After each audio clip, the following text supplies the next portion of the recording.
Tonight, we are not counting sheep, we are counting universes. Well, maybe not all of them, because that would take a while, and honestly I would probably fall asleep before you do. But tonight we are stepping into one of the strangest, oldest, and most fascinating questions humans have ever asked. What shape is the universe? It sounds like a simple question, doesn't it? What shape is the universe? It should be as easy as asking what shape is a basketball, or what shape is a pizza, or what shape is the mysterious piece of bread at the back of your fridge that has evolved into a new life form. Shapes feel simple: circle, square, triangle, done. But when you zoom out just a little bit, when you try to imagine not a ball or a pizza, but everything that exists, the question suddenly becomes impossible. And yet, humans have never been good at letting impossible questions go. We poke at them, we argue about them, we write long books about them, we ruin friendships over them, and sometimes, if the question is spicy enough, we even dedicate our entire lives to it. The shape of the universe is one of those questions. Let me ask you this. If you start walking in one direction and you never stop, what happens? Do you eventually fall off the edge, like in an old video game? Do you just keep going forever, passing infinite galaxies and infinite bad gas stations with overpriced candy bars? Or do you maybe, just maybe, walk all the way around and eventually bump into yourself from behind? That little thought experiment right there is basically the riddle of the universe's shape. It is not just philosophy. It is not just a late-night shower thought. It is math. Pure math. And math has been the tool we humans have used for thousands of years to try and wrestle this slippery question into submission. But before we dive into Einstein and cosmic geometry and all the modern high-tech theories, we need to take a step back. Way back.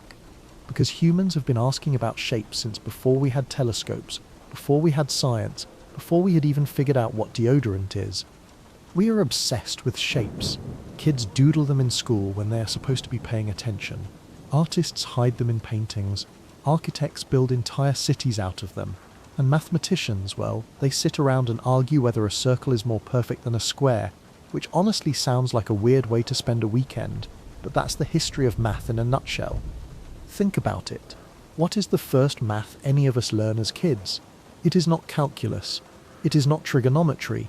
It is not integrals, which by the way is Latin for pain. The first math we learn is shapes.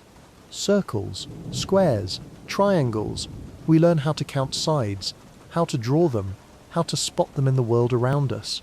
We see triangles in road signs, circles in wheels, squares in windows. Shapes are the gateway drug of math. And shapes matter because they let us organize the chaos. Imagine trying to describe a ball to someone without using the words circle or sphere. You would say something like, "It's this roundy thing, smooth, curvy, looks like it ate too many pizzas." It sounds silly, but that's exactly why humans invented geometric language. Shapes give us the power to understand and communicate the structure of the world. Now fast forward that same instinct to the stars. Ancient people looked up and saw not chaos, but patterns. They saw constellations shaped like animals and heroes. They drew lines in the sky and gave the heavens a kind of geometry. And eventually they started to wonder, if the earth has a shape, if the moon has a shape, if the sun has a shape, then surely the whole universe must have one too. This is where things get really fun. Because when you start treating the universe like a giant shape, you start running into problems that bend your brain. For example, if the universe is a sphere, what is it sitting in? What's outside the sphere? If it's flat, how can something infinite be flat? Does it have edges? If it has edges, what happens if you throw a baseball over one? Does it just disappear into the cosmic abyss like your socks in the dryer? These are not just random silly questions. These are questions that some of the greatest mathematicians and thinkers in history have obsessed over, and the more they thought about it, the weirder it got. Take Euclid, for example, the ancient Greek who basically invented geometry as we know it.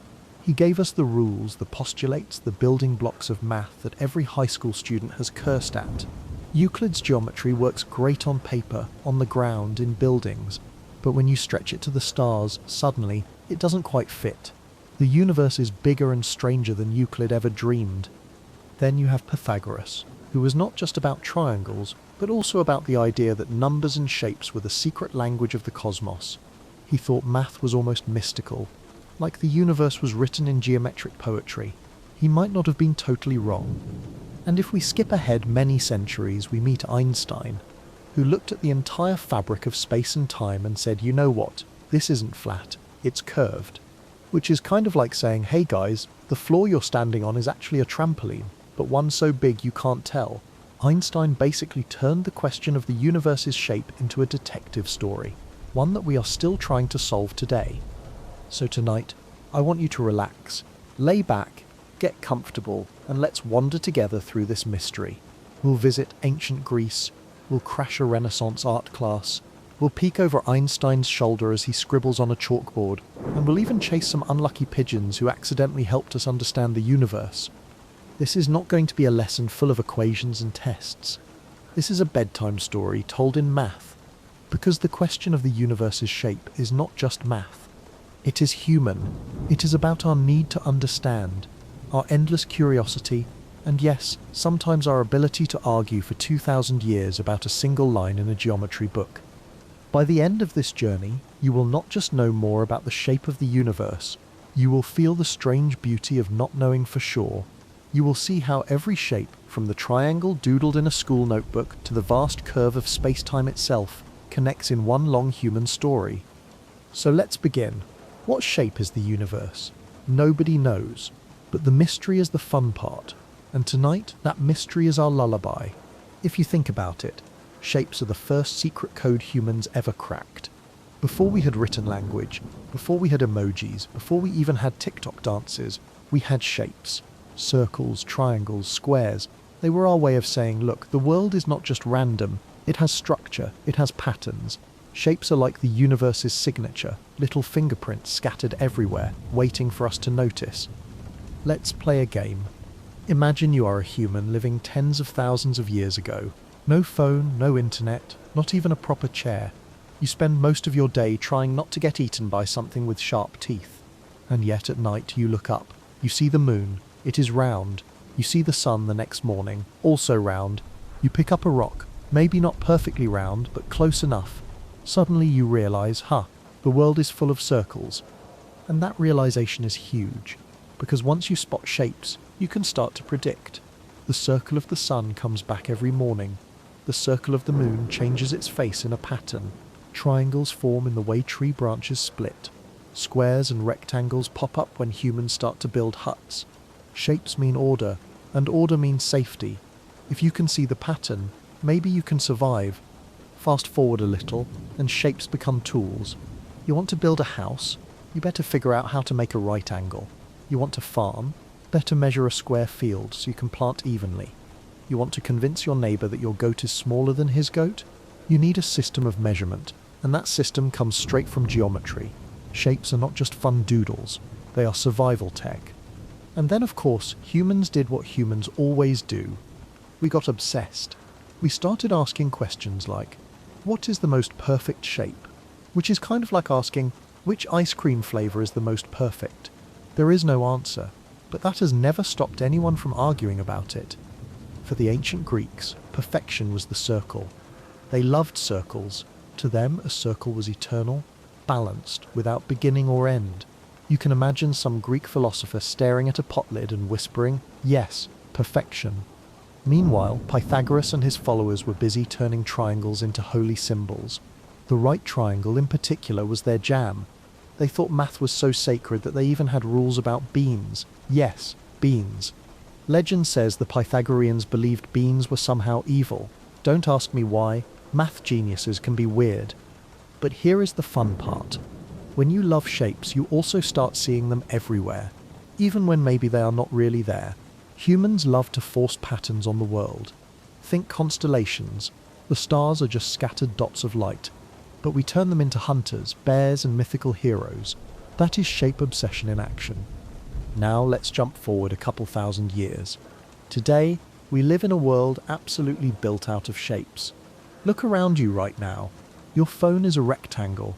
The icons on it are circles or squares. The pizza slice in your fridge is a triangle.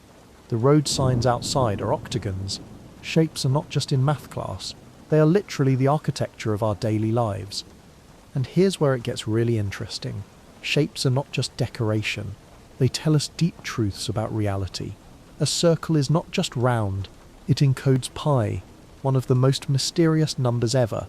A triangle is not just three sides. It carries the secret of trigonometry, the math that lets us aim rockets at the moon. A square is not just a boring four-sider. It holds the foundation of measurement and construction. Shapes matter because they connect the tiny with the infinite. The same circle that describes your pizza crust also describes the orbit of planets. The same triangle that shows up in your kid's drawing also shows up in satellite navigation. Shapes are a bridge between everyday life and the universe. But here is the kicker. Once you start applying shapes to bigger and bigger things like the Earth, orbits, galaxies, and finally the universe itself, the questions get wild. Does the universe have a shape? Is it flat like a sheet of paper? Is it curved like a ball? Is it something so weird our brains can barely picture it, like a four-dimensional donut? This is where mathematicians get to have all the fun, because math lets us imagine shapes we can't even draw. You and I live in 3 dimensions. Length, width, height, easy. But mathematicians, they are out there happily playing with 4, 5, or even 10 dimensions. They are drawing shapes that cannot exist on your kitchen table, but that might just describe the actual universe.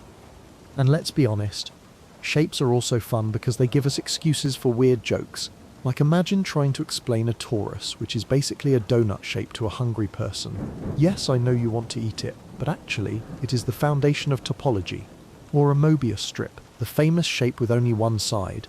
It's like a road that only goes forward, but somehow takes you back to where you started, kind of like my career. So why do shapes matter?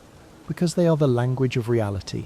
They help us measure, predict, imagine, and dream.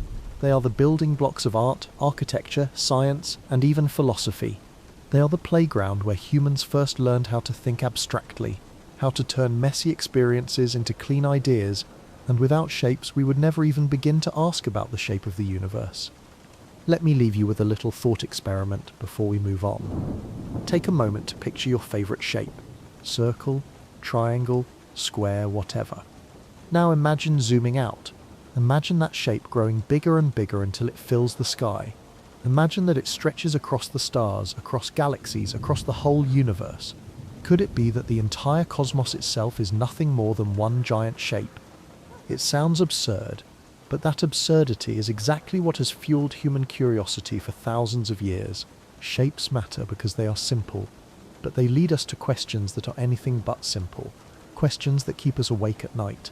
Questions that, if we are lucky, gently lull us to sleep as we drift off thinking about circles, triangles, and the infinite mystery of the universe.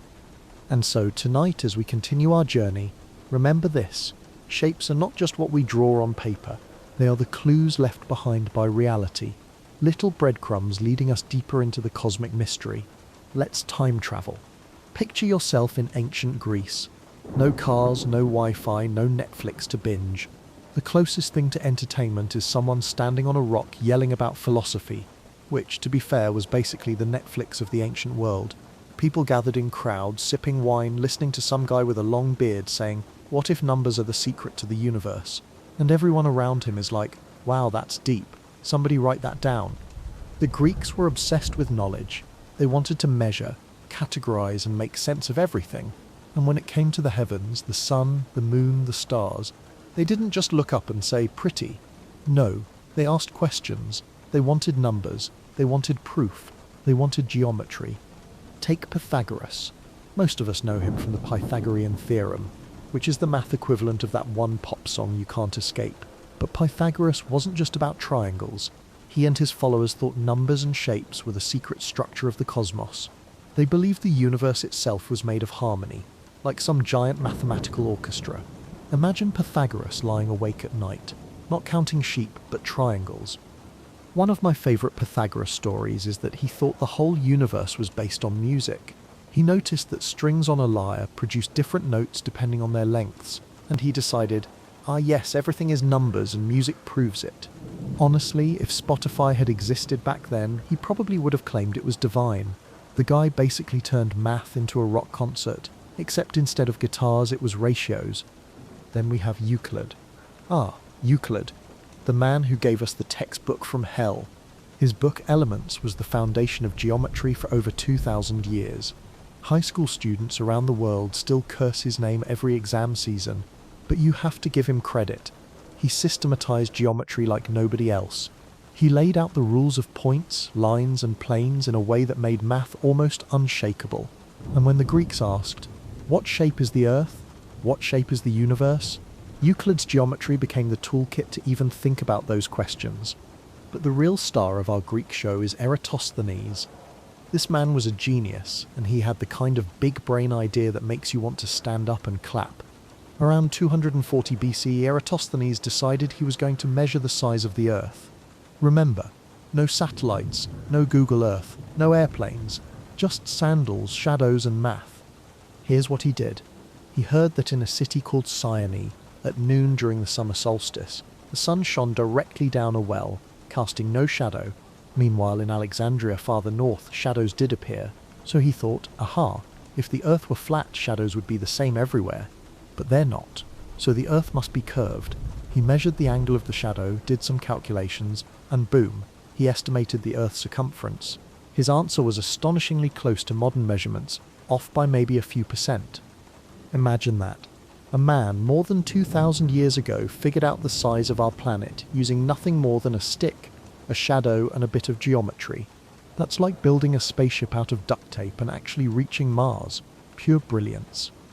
Now, it's worth noting, not everyone in Greece was into this math business. Plenty of people thought philosophers and mathematicians were just nerds wasting time, but the nerds as usual were right. While others were busy fighting wars or arguing about olives, the mathematicians were laying the groundwork for our entire scientific worldview. The Greeks also had wild ideas about the shape of the universe itself. Many of them believed in the concept of celestial spheres. Picture a cosmic onion, with the Earth in the middle, and around it giant invisible spheres carrying the sun, the moon, and the stars.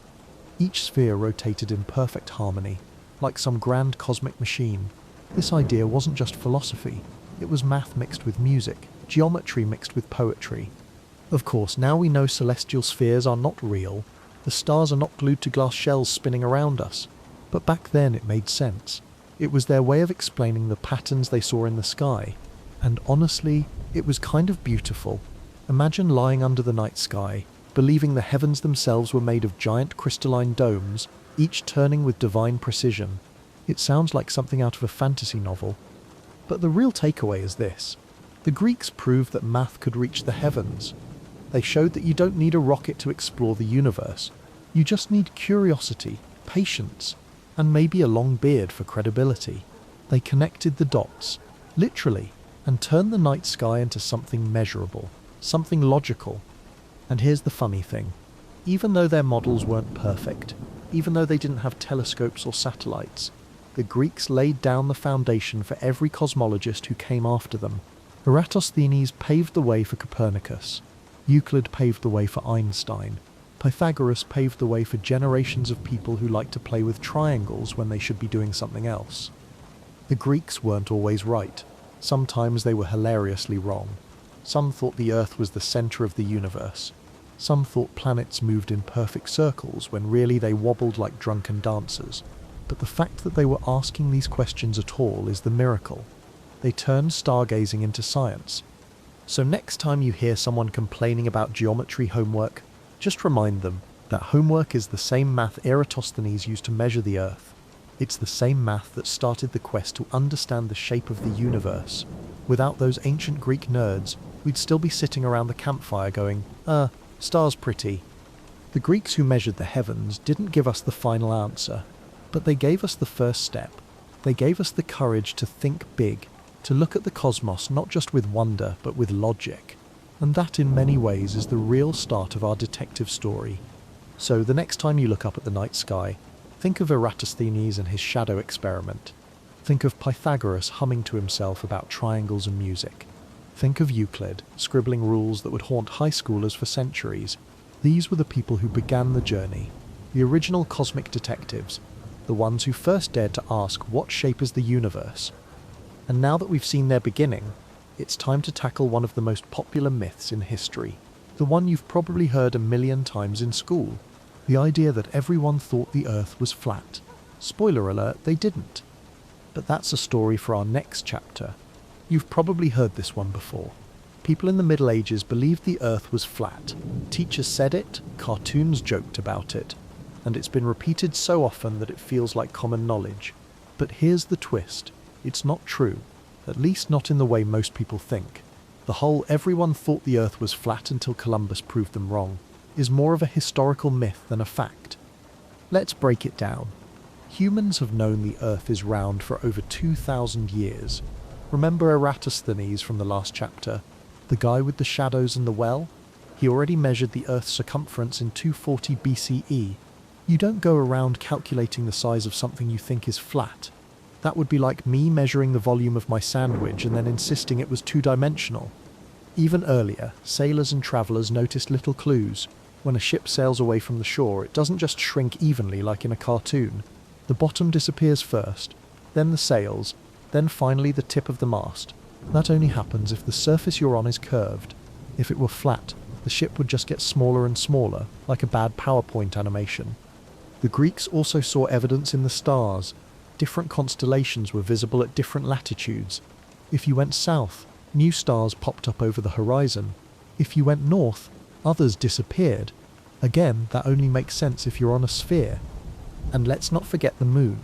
During a lunar eclipse, when the Earth passes between the sun and the moon, the shadow of the Earth on the moon is always round. Always. No matter the angle, no matter the time. The only shape that always casts a round shadow is a sphere. A cube would throw some pretty weird Tetris-looking shadows up there. So if ancient people already knew the Earth was round, where did the flat Earth myth come from? The truth is, the idea that medieval Europeans thought the Earth was flat was mostly invented in the 19th century. Writers at the time loved to paint the Middle Ages as an era of ignorance, a dark age where people believed silly things until the brave heroes of science came along. It was a neat story. The problem is, it wasn't accurate. Sure, there were always a few oddballs who clung to the idea of a flat Earth, but they were the exception, not the rule. The majority of educated people, from Greek philosophers to medieval scholars, knew the Earth was a globe. They might have argued about the size of it, or about what was on the other side, but the shape itself? That part was settled. Columbus didn't set sail to prove the Earth was round. He set sail because he thought he had a shortcut to Asia. His gamble wasn't that the world was a sphere, but that it was a much smaller sphere than everyone else thought. Spoiler alert. He was wrong about the size, but very lucky that a whole continent was in the way to catch him. The irony is that the myth of the flat Earth became more popular than the reality. It's like one of those internet rumours that refuse to die. Did you know medieval people thought the Earth was flat? Gets passed around at dinner tables, in classrooms, and suddenly it becomes fact in everyone's head. Meanwhile, the actual history, the Eratosthenes story, the sailor observations, the eclipses, gets buried. It's funny how myths work. Once they catch on, they stick like gum on your shoe. People love simple stories. Dark Ages versus Enlightenment. Ignorance versus science. The flat Earth myth fit perfectly into that narrative. Reality, as usual, is more complicated, and a lot more interesting. Now here's a fun side note. Even though most educated people knew the Earth was round, they still had some pretty wild ideas about what was on the other side. Some thought there might be lands we could never reach, cut off by the boiling heat of the equator. Others imagined strange creatures, like people with their heads on their chests, or dogs that walked upright. Medieval imagination was basically a mashup of National Geographic and a fantasy role-playing game. So, while they were right about the shape, they still filled the blank spaces with colourful guesses. Honestly, I kind of respect that.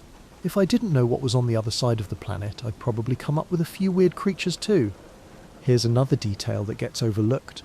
The very language we use still carries hints of the old world view. Words like sunrise and sunset are leftovers from when people thought the heavens revolved around us. We know better now, but the phrases stick. History has a funny way of living on in the way we talk, even when the science has moved forward. So let's clear the record. No, medieval scholars did not seriously believe in a flat Earth. No, Columbus didn't heroically prove them wrong. And yes, humans have been smarter than that for a very, very long time. If you ever hear someone repeat the myth, you now have a whole arsenal of facts to gently or not so gently correct them. But beyond correcting the record, there's a bigger point here. The fact that humans could figure out the Earth was round without rockets or satellites is incredible. Think about it. They used shadows, stars, and careful observation. No fancy tech. just human curiosity and a bit of geometry. It shows how powerful math and observation can be. With the simplest tools, you can reach the deepest truths. And that, in a way, is the heart of our whole story. The shape of the universe is not something you need a spaceship to think about. It's something you can start to unravel with your eyes, your brain, and a willingness to wonder. The Greeks and medieval scholars didn't have NASA, but they had geometry, and that was enough to push them closer to the truth. So the next time someone brings up the flat Earth myth, remember, it's not about whether people thought the world was round. It's about how early humans used math and observation to reach astonishing conclusions. They weren't just staring at the sky, they were measuring it, testing it, shaping it into knowledge. And that brings us to our next stop on this journey, the dream of spheres. Because if the Earth was round, maybe the whole universe was made of spheres too. Perfect, crystalline, harmonious spheres, stacked one inside the other like cosmic Russian dolls. At least that's what Aristotle thought. And Aristotle had a way of making his ideas stick for centuries. But as we'll see, sometimes even the most beautiful ideas turn out to be more fantasy than fact. If there's one thing the Greeks loved, it was circles. To them, circles weren't just shapes, they were symbols of perfection. No edges, no beginning, no end, just pure eternal roundness. And if the circle was perfect in 2 dimensions, then the sphere was the ultimate perfection in 3. The sphere was the king of shapes. Now imagine lying on a hilltop in ancient Greece, staring at the night sky. The stars move across the heavens in smooth arcs, the moon glides like a silver ball, and the sun rises and sets with perfect regularity. To ancient eyes, it looked as if everything was attached to some kind of invisible rotating shell, a great cosmic sphere carrying the lights of the sky across our vision. And from that simple observation, the Greeks built one of the most influential models in history, the idea of celestial spheres. Here's how it worked. The Earth sat at the centre, because of course it did. The Greeks were not shy about putting themselves in the middle of things. Around the Earth were giant transparent spheres like layers of an onion.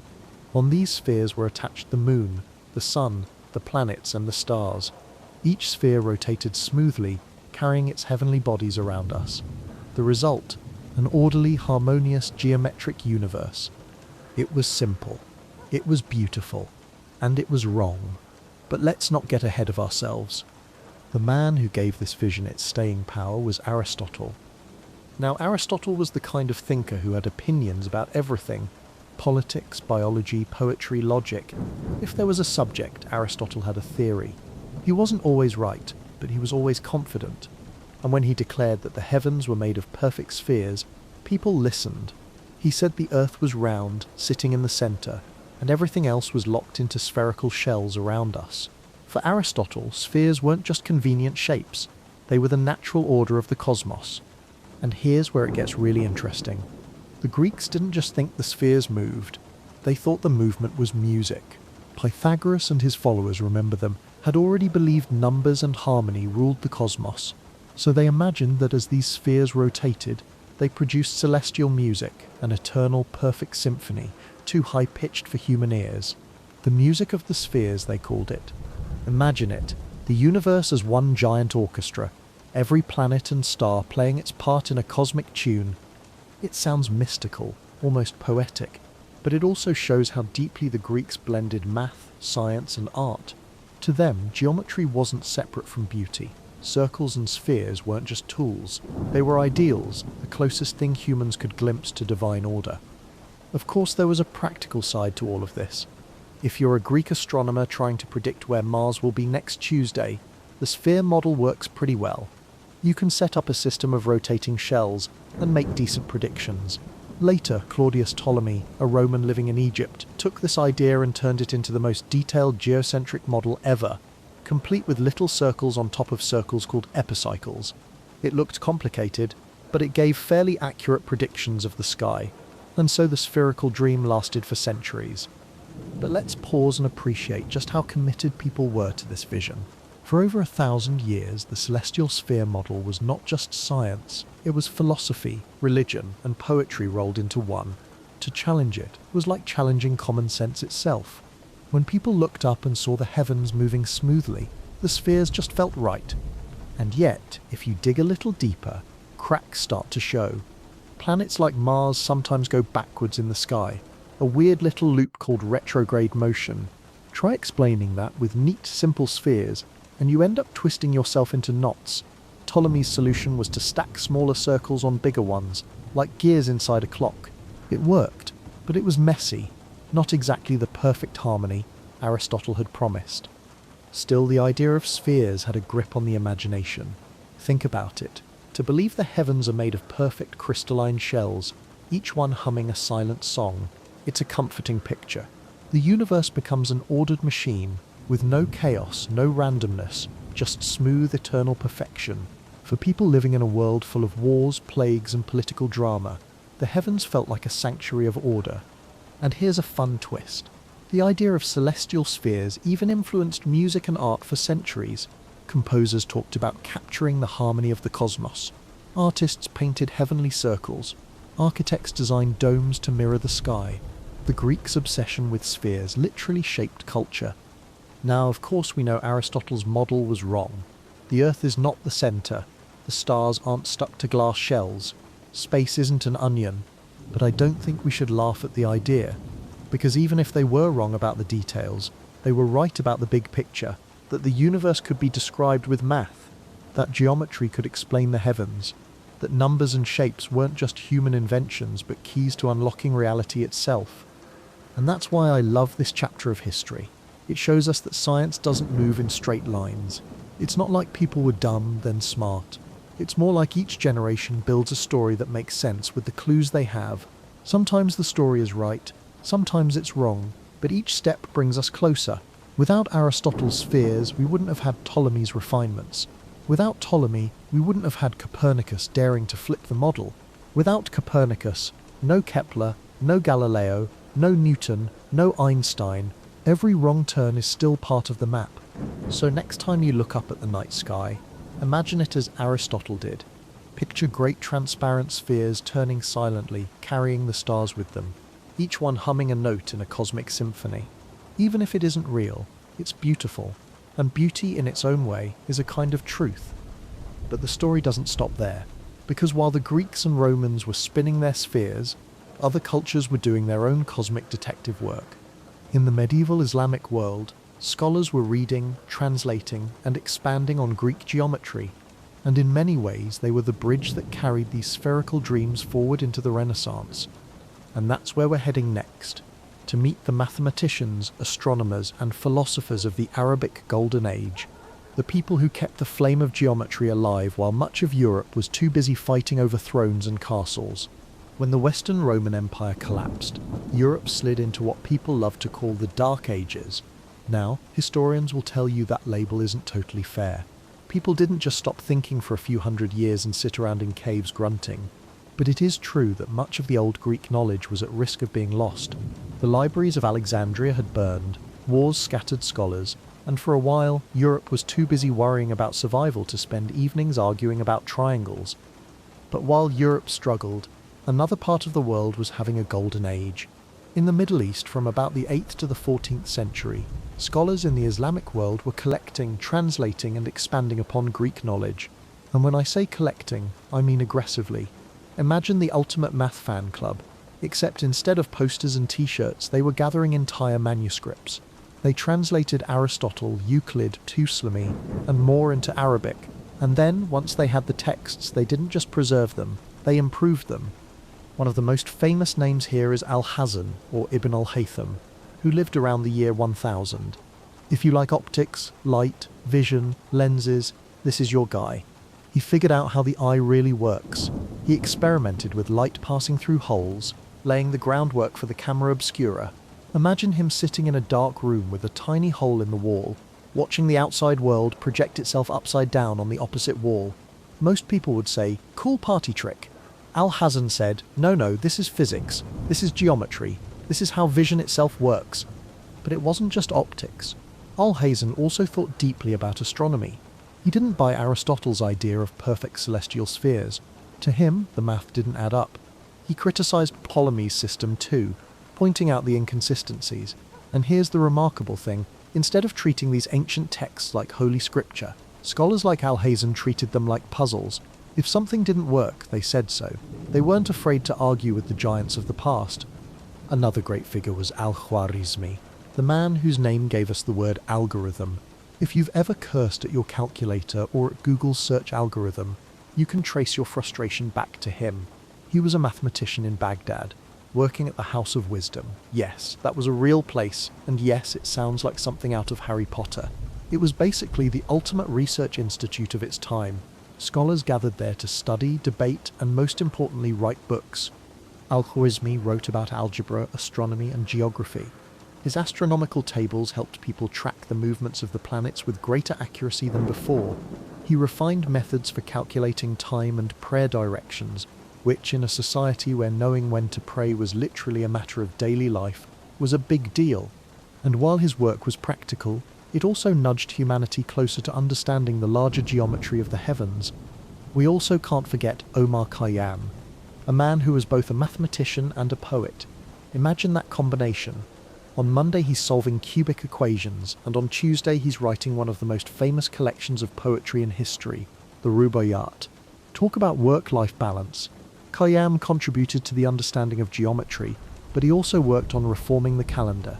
He and his colleagues created a calendar that was more accurate than the Julian calendar used in Europe at the time, and even slightly more accurate than the Gregorian calendar we use today. Think about that. In the 11th century, Khayyam was already helping humanity keep time better than we do now. The Islamic Golden Age also gave us observatories that were basically the prototypes of modern research centres. In places like Baghdad, Damascus, and later Samarkand, scholars built huge instruments to measure the heavens. These weren't little backyard telescopes. They were massive quadrants and armillary spheres, giant machines of geometry and craftsmanship. Imagine a sundial the size of a house. That's how serious they were about measuring the sky. What I love most about this era is how global it was. Knowledge flowed across cultures. Greek texts translated into Arabic. Indian mathematics, like the concept of zero, blended into the mix. Persian scholars added their insights. Later, when Europe finally got its act together, many of these Arabic texts were translated into Latin and became the foundation of the European Renaissance. Without these scholars, Copernicus and Galileo might never have had the tools to launch their revolutions. And let's not forget the human side of it. Imagine being a scholar in Baghdad's House of Wisdom. The city was buzzing with trade, ideas, inventions. Paper had just arrived from China, making books more available than ever. Scholars were debating under the flicker of oil lamps, scribbling equations, sometimes getting it wrong, sometimes getting it right, but always pushing forward. Meanwhile, outside, the streets were alive with merchants, musicians, and storytellers. It was a golden age in every sense. Of course, it wasn't perfect. Scholars argued. Some clung to the old Ptolemaic model, adding more and more complicated fixes to explain the planet's strange movements. Others, like Al-Hazen, were skeptical but didn't have enough evidence to overthrow the system. Progress was slow and sometimes messy. But that's science. It's not a straight highway. It's more like a winding mountain trail, with dead ends, detours, and the occasional goat blocking the way. What matters is that the torch of geometry and astronomy didn't go out. The Arabic scholars kept it burning, polished it, and eventually passed it back to Europe, brighter than before. And when the Renaissance dawned and people like Copernicus and Galileo looked up at the sky, they weren't starting from scratch. They were standing on the shoulders of giants: Greek, Arabic, Persian, Indian. A truly global team effort to understand the heavens. So the next time someone talks about the Dark Ages, remember that while one part of the world might have been fumbling in the dark, another part was lighting lanterns of knowledge that would shine for centuries. The geometry of heaven never really disappeared. It just took a detour through Baghdad, Damascus, and Samarkand before coming back to Europe. And that's where we're heading next, the Renaissance. A time when artists, mathematicians, and dreamers all collided, sometimes literally, and gave us a universe that was not just mathematical, but also breathtakingly beautiful. It's the story of how math met art, how perspective changed everything, and how geometry leapt from dusty manuscripts onto canvases and cathedral walls. The Renaissance was like humanity's giant glow-up phase. After centuries of wars, plagues, and questionable hygiene, Europe suddenly remembered, hey, maybe we should read books again. Maybe we should paint, invent, and ask big questions about the universe. And in this rebirth of ideas, mathematics didn't just hide away in dusty libraries. It strutted onto the stage wearing a beret, holding a paintbrush, and saying, "Bonjour, I'm art now." This was the age when math and art collided. And the result? Some of the most beautiful paintings, buildings, and scientific breakthroughs the world has ever seen. Let's start with perspective. Today, perspective feels obvious. You draw a road, it gets narrower in the distance. You sketch a cube, the lines converge. No big deal. But before the Renaissance, European art looked different. Medieval paintings were flat, almost like stickers on a wall. Saints and kings floated above towns. Everyone looked the same size, and there was no sense of depth. The universe in medieval art was like a bad children's cartoon, colourful but completely flat. Then came Filippo Brunelleschi, an architect in Florence in the early 1400s. One day he set up a little experiment. He painted the Florence Baptistery, a beautiful octagonal building, but with careful use of geometry. He drilled a hole in the painting, stood behind it, and used a mirror to compare his picture with the actual building. And it matched perfectly. He had cracked the code of linear perspective. It was like inventing HD vision in a world of stick figures. Suddenly artists could make their paintings look three-dimensional, using nothing more than geometry. Parallel lines converging at a vanishing point. Ratios of distance. Triangles guiding the eye. It was math, but it felt like magic. And oh, the artists loved it. Leonardo da Vinci, of course, couldn't resist. The man was basically allergic to ignoring math. He filled notebooks with sketches of perspective grids, anatomy studies, machines, and little jokes in mirror writing, because apparently even his handwriting had to be mysterious. His paintings, like The Last Supper, use perspective so precisely that your eyes get pulled straight to the center, to Jesus. It's like Leonardo was saying, "Behold, geometry, but make it divine." Michelangelo, meanwhile, didn't write treatises on math, but his sculptures showed an intuitive grasp of proportion and symmetry. The human body itself became a kind of geometry carved into marble. And Raphael, in his painting The School of Athens, actually included Euclid in the lineup of great thinkers, teaching geometry with a compass in hand. The message was clear. Math wasn't just numbers, it was the structure of beauty itself. And it wasn't just painters. Architects went wild too. Look at Florence's cathedral dome, designed by Brunelleschi. That thing is basically an architectural math problem the size of a mountain. How do you build a dome so massive without it collapsing? Brunelleschi solved it with ingenious geometry and engineering tricks, some of which were so ahead of their time that historians are still trying to figure out exactly how he did it. The dome became a symbol of the Renaissance. Bold, mathematical, breathtaking. Now, here's where it gets funny. For Renaissance artists, geometry was like a party trick. They would brag about it. They wrote books about how to draw perfect perspective, filled with diagrams and step-by-step guides. It was basically the 15th century version of a YouTube tutorial. How to draw a city in 3D. Easy method, no experience needed. But beneath the fun and bragging, there was something deeper. The Renaissance obsession with perspective reflected a shift in how people saw the universe. Suddenly, the world wasn't flat and symbolic anymore. It was a space you could measure, explore, and understand. Geometry gave humans a new lens, both literally and figuratively. The world became a place with depth, proportion, and order. And of course, this mindset spilled into science. Copernicus, working in the 1500s, dared to suggest that maybe the Earth wasn't the center of the universe after all. Maybe it was the sun. This idea was as revolutionary as inventing Wi-Fi in the Stone Age. And though Copernicus was cautious, his work set the stage for Galileo, Kepler, and eventually Newton. The Renaissance spirit of combining math, art, and observation cracked open the door to modern science. Let's not forget another Renaissance legend, Luca Pacioli. He was a mathematician and a friend of Leonardo da Vinci. Together, they worked on a book called De Divina Proportione, all about the golden ratio, a number that pops up in art, architecture, and nature. Leonardo did the illustrations, and Pacioli did the math. It was basically the ultimate nerd collaboration, the Renaissance equivalent of a podcast co-hosted by a mathematician and a superstar artist. The golden ratio itself became a kind of Renaissance obsession. Supposedly it was the secret to beauty, the perfect rectangle, the divine proportion, the mysterious number hidden in seashells, sunflowers, and cathedral facades. Now, modern historians argue about whether the golden ratio was really as widely used as the legends claim, but whether or not every Renaissance artist secretly measured seashells, the fascination shows how deeply math was woven into their view of the world. What's striking is how playful it all was.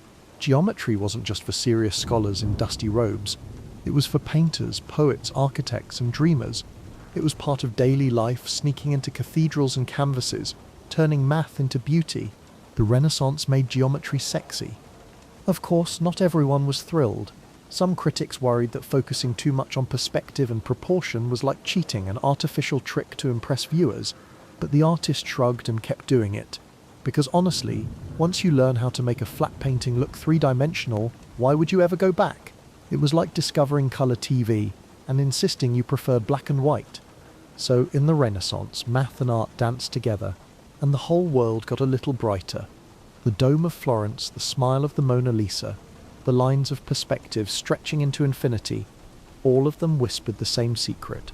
Shapes matter, math is everywhere, and beauty and logic aren't opposites, they're partners.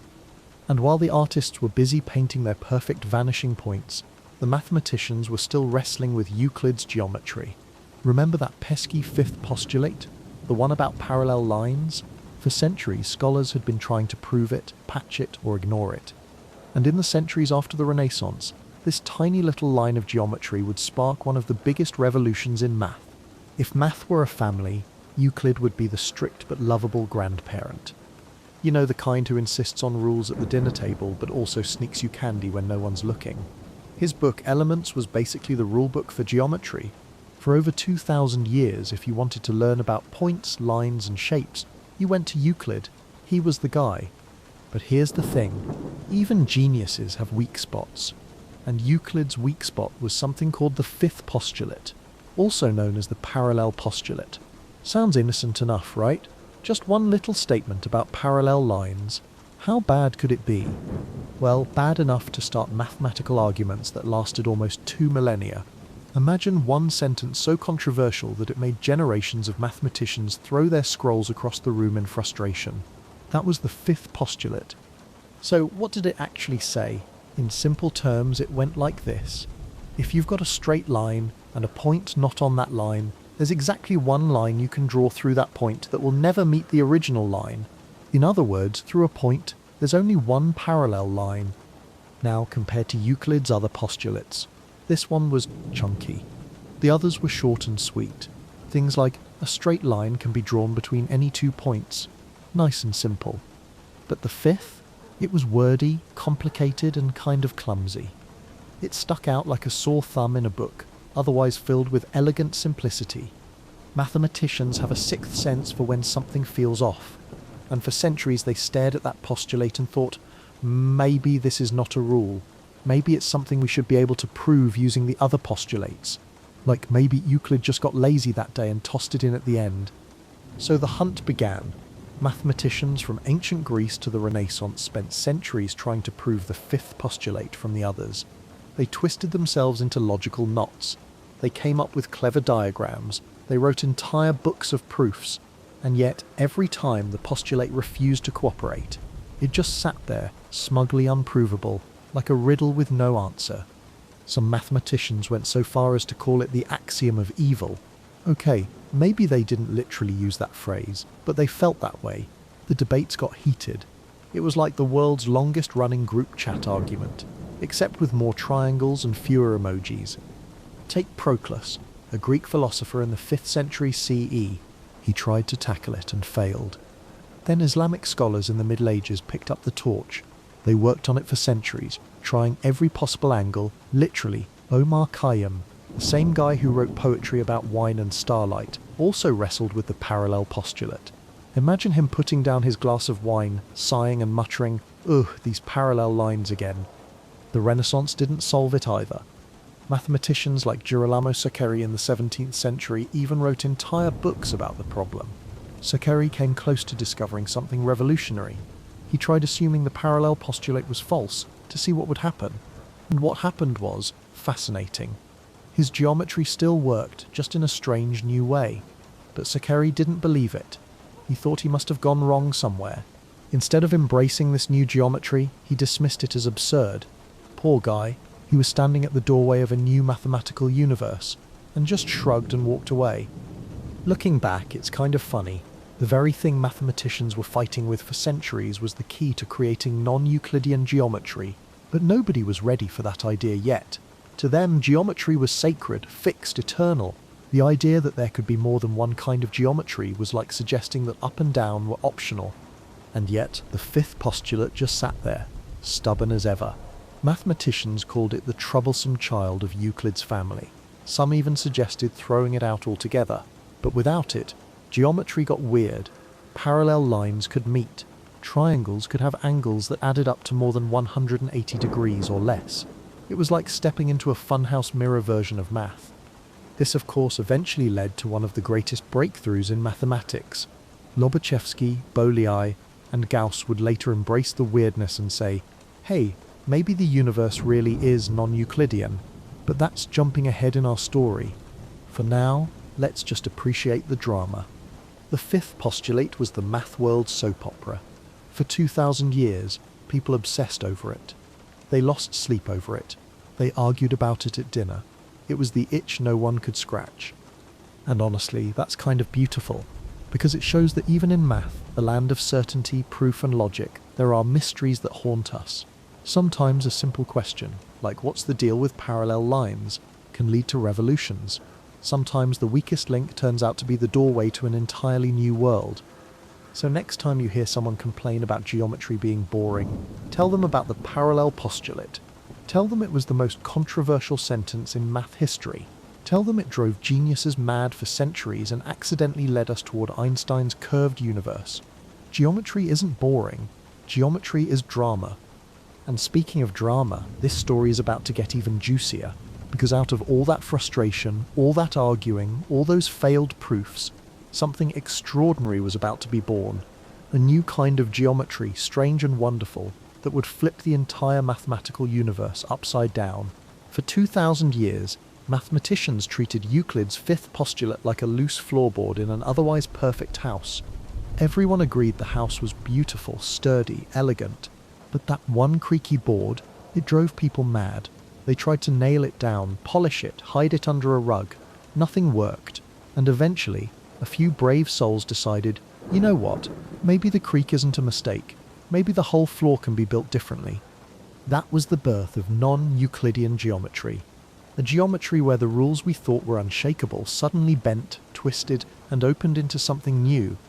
The hero of this story, Nikolai Lobachevsky, a Russian mathematician in the early 1800s. Lobachevsky did something radical. He stopped trying to prove the parallel postulate. Instead, he asked, what if it's wrong? What if through a point you can draw more than one parallel line? Everyone else thought that path led straight to nonsense. Lobachevsky said, let's see what happens. And what happened was astonishing. He created a whole new geometry, consistent, logical, and yet utterly different from Euclid's. In his world, parallel lines weren't unique. Triangles had angles that added up to less than 180 degrees. Space itself was curved, like the surface of a saddle. It was so strange that many mathematicians didn't take him seriously. They nicknamed his work imaginary geometry, as if it was some kind of fantasy novel. But Lobachevsky stuck with it. He believed the universe was bigger than Euclid's rules, and today he's remembered as the father of hyperbolic geometry. At almost the same time, halfway across Europe, a Hungarian mathematician named János Bolyai was having the same idea. Bolyai had grown up in the shadow of his father Farkas, who had spent his entire career trying to tame the parallel postulate. Farkas even warned his son, don't waste your life on this cursed problem, it will consume you. Which, let's be honest, is the exact kind of advice guaranteed to make a young mathematician say, challenge accepted. János Bolyai dove in anyway, and by his 20s, he had independently discovered the same strange new geometry as Lobachevsky. In 1832, he published it as an appendix to his father's book, and his words still feel electric today. I have created a new universe out of nothing. That's not modesty. That's a man announcing that he had cracked open reality. But wait, there's a twist. Because lurking in the background of this story was Carl Friedrich Gauss. often called the Prince of Mathematics. Gauss was the kind of genius who made other geniuses feel insecure. He was doing calculus as a teenager, discovering prime number theorems before breakfast, and casually inventing fields of math like it was nothing. And Gauss, he had also been thinking about the parallel postulate. Quietly, secretly, for years, in his notebooks he explored the exact same ideas as Lobachevsky and Bolyai. He realized that a consistent geometry without the parallel postulate was possible, but Gauss never published. Why? Some say he feared ridicule, others say he just didn't care enough to fight about it. Whatever the reason, Gauss sat on his discoveries, and it was Lobachevsky and Bolyai who stepped into the spotlight. It's a little tragic, actually. Gauss could have been remembered as the father of non-Euclidean geometry. Instead, he became the silent genius in the background. But in a way, it was fitting. Gauss had so many contributions to math and science that he didn't need another crown. He already had enough to fill a museum. Now let's pause here, because I know what you might be thinking. This all sounds abstract: hyperbolic geometry, parallel lines, curved space. It feels like a game of mental gymnastics. But here's the kicker. It turned out to be the geometry of the universe itself. When Einstein came along in the early 20th century with his theory of general relativity, he needed a way to describe space and time as curved. And guess what? Non-Euclidean geometry was the perfect tool. The same imaginary geometry that people had laughed at became the language of modern physics. Lobachevsky and Bolyai weren't just doodling weird triangles, they were unknowingly writing the blueprint for the cosmos. Think about how wild that is. Two young men, one in Russia, one in Hungary, scribbling ideas that their peers thought were nonsense. And a century later, those ideas became the foundation of how we understand gravity, black holes, and the shape of the universe. It's like inventing jazz in your basement, and then 100 years later, NASA uses it to land a spaceship. Of course, the story has its bittersweet notes. Lobachevsky struggled for recognition. Bolyai's work was overshadowed by Gauss's quiet claims of priority. For a long time, their geometries were treated like curiosities, not serious science. Only later did the world realize their true genius. But that's the beauty of math. Sometimes an idea is too strange for its own time. It waits in the wings, quietly, patiently, until the world is ready. And when the right moment comes, it steps onto the stage and changes everything. So what did non-Euclidean geometry teach us? That math is not just about rules set in stone. It's about imagination. It's about asking what if, and daring to follow the answer, even if it looks absurd. It's about realizing that the world doesn't always fit into neat boxes or neat parallel lines. And here's a funny little detail. If you've ever been to a fancy art museum and seen those trippy Escher drawings, with staircases looping into themselves and impossible buildings, you've glimpsed the spirit of non-Euclidean geometry, the idea that space itself can bend, twist, and surprise us. So next time you draw two parallel lines on a piece of paper, imagine Lobachevsky whispering, "What if they're not really parallel?" Imagine Bolyai grinning and saying, "I built a new universe." Imagine Gauss quietly sipping his coffee, smugly thinking, "Yeah, I knew that too." The birth of non-Euclidean geometry wasn't just a mathematical milestone. It was a reminder that reality might be stranger than we think, that the rules we believe are eternal can be bent, and that in those bends, new worlds are born.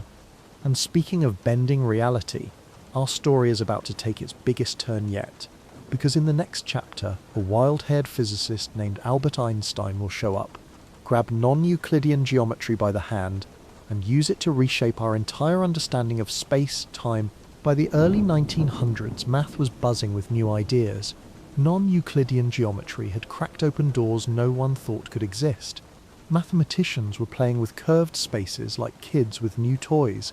But while they were busy doodling hyperbolic triangles, physics had its own mystery brewing.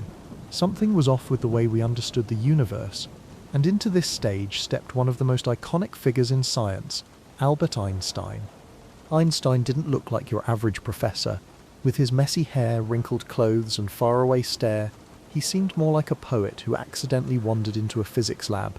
But behind that relaxed look was a mind that wouldn't let go of a problem once it grabbed him. And the problem he grabbed was gravity. Up until Einstein, Isaac Newton's picture of gravity had ruled the stage. Newton imagined the universe as a kind of cosmic machine.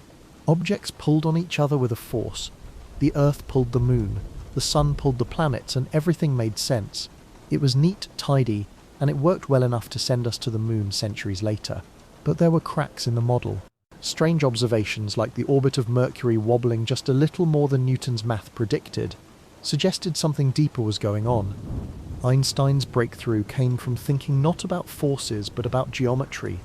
Instead of asking what force pulls planets around the Sun, he asked what if planets aren't being pulled at all?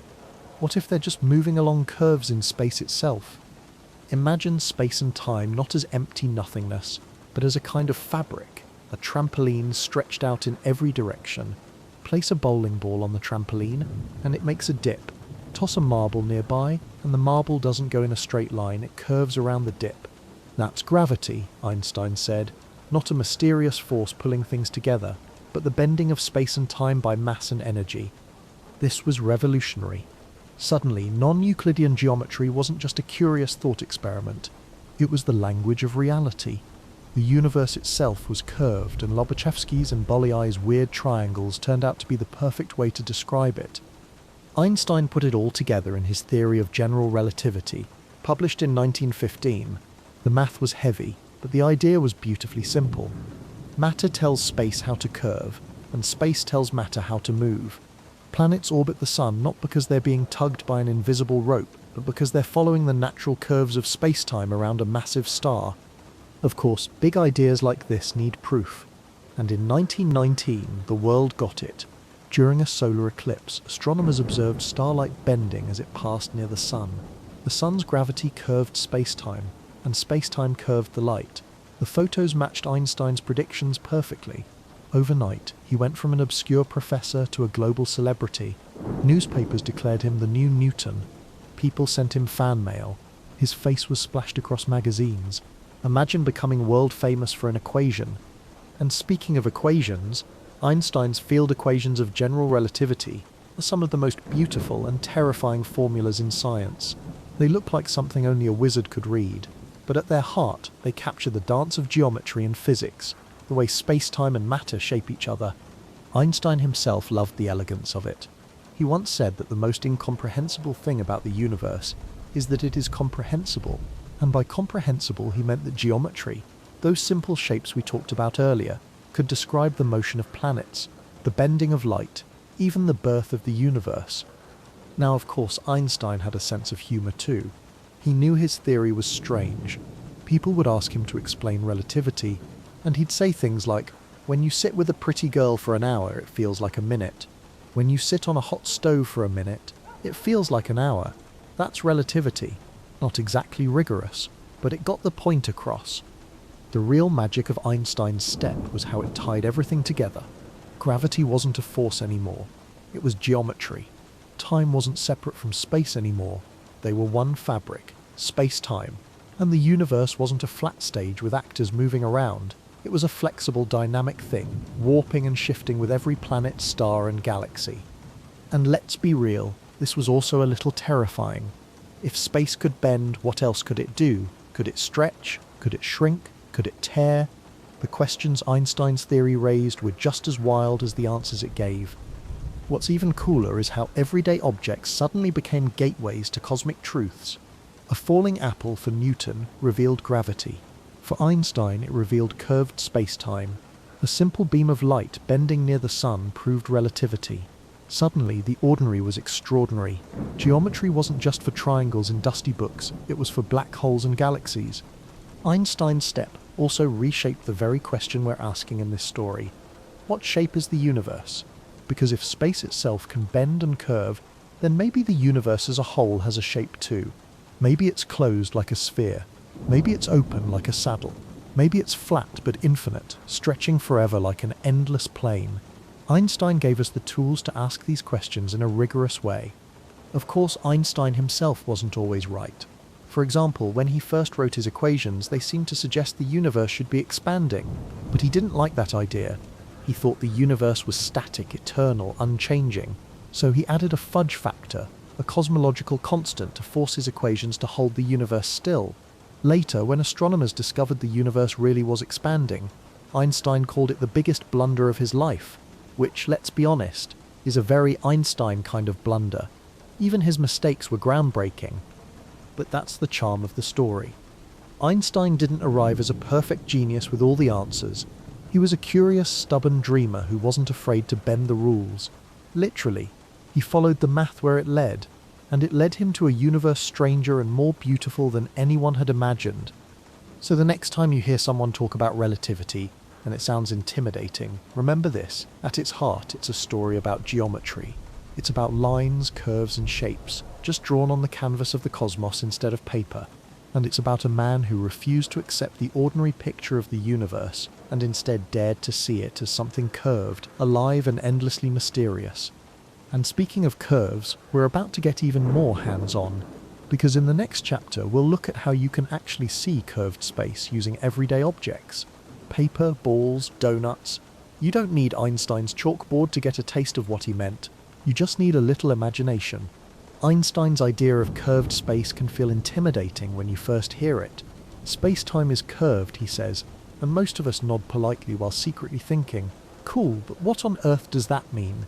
Luckily, you don't need a PhD or a spaceship to get a feel for it. All you really need is some paper, a ball, and maybe a donut. Everyday objects, because even the biggest mysteries of the cosmos can hide in simple shapes. Let's start with the flat world, a sheet of paper. On flat paper, Euclidean geometry reigns. Parallel lines behave exactly as Euclid promised. They stay the same distance apart and never meet. Triangles add up to 180 degrees, and everything feels nice and predictable. This is the geometry we grew up with, the one drilled into us in school. But here's the catch. The universe is not paper. Now grab a ball or anything spherical, an orange, a basketball, maybe that apple you swore you'd eat this week. On the surface of a sphere, the rules change. Draw two parallel lines starting at the equator and heading north. At first they're apart, but as they go up, they bend toward each other until they meet at the North Pole. Boom, parallel lines that meet. Euclid just fainted. Triangles get weird too. On a sphere, if you draw a triangle with 3 right angles, say from the equator up to the North Pole and back down, you'll find the angles add up to more than 180 degrees.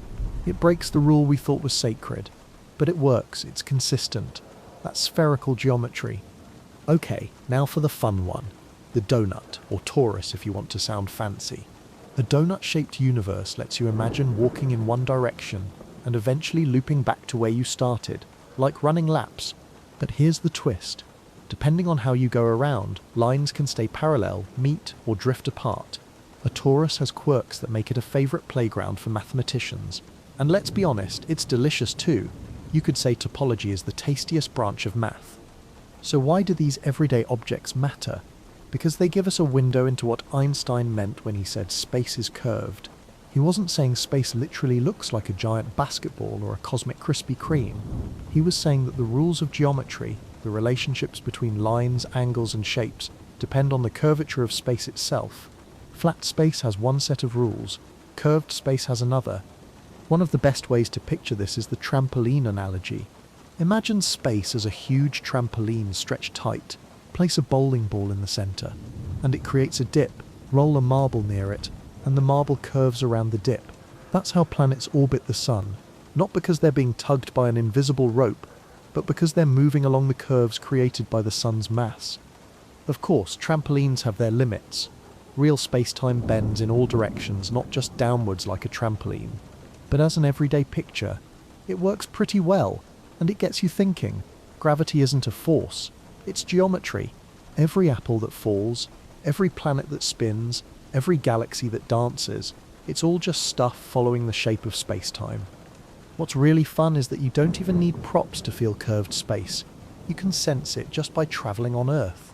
Ever flown on a plane and noticed the flight path curve way up toward the Arctic? That's not the pilot showing off. It's because the shortest distance between 2 points on a sphere isn't a straight line, it's a great circle. Our planet's roundness is forcing geometry to bend beneath our feet or wings. And here's a playful thought experiment. Imagine 2 ants walking on a balloon. At first they march side by side, keeping the same distance apart. But as they keep going, the balloon curves beneath them, and eventually their paths meet. To the ants, it feels like the universe itself has forced them together. To us, it's just the geometry of a sphere. Einstein took this idea and scaled it up to the entire cosmos. Mass and energy don't just sit in space, they shape space, they curve it, and everything else moves along those curves. A planet orbiting a star is like an ant walking a balloon, or a marble rolling on a trampoline.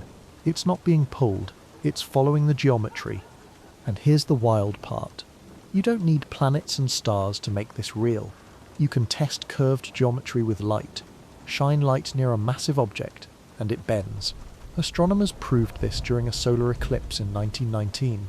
They photographed stars near the sun, and sure enough, their light shifted.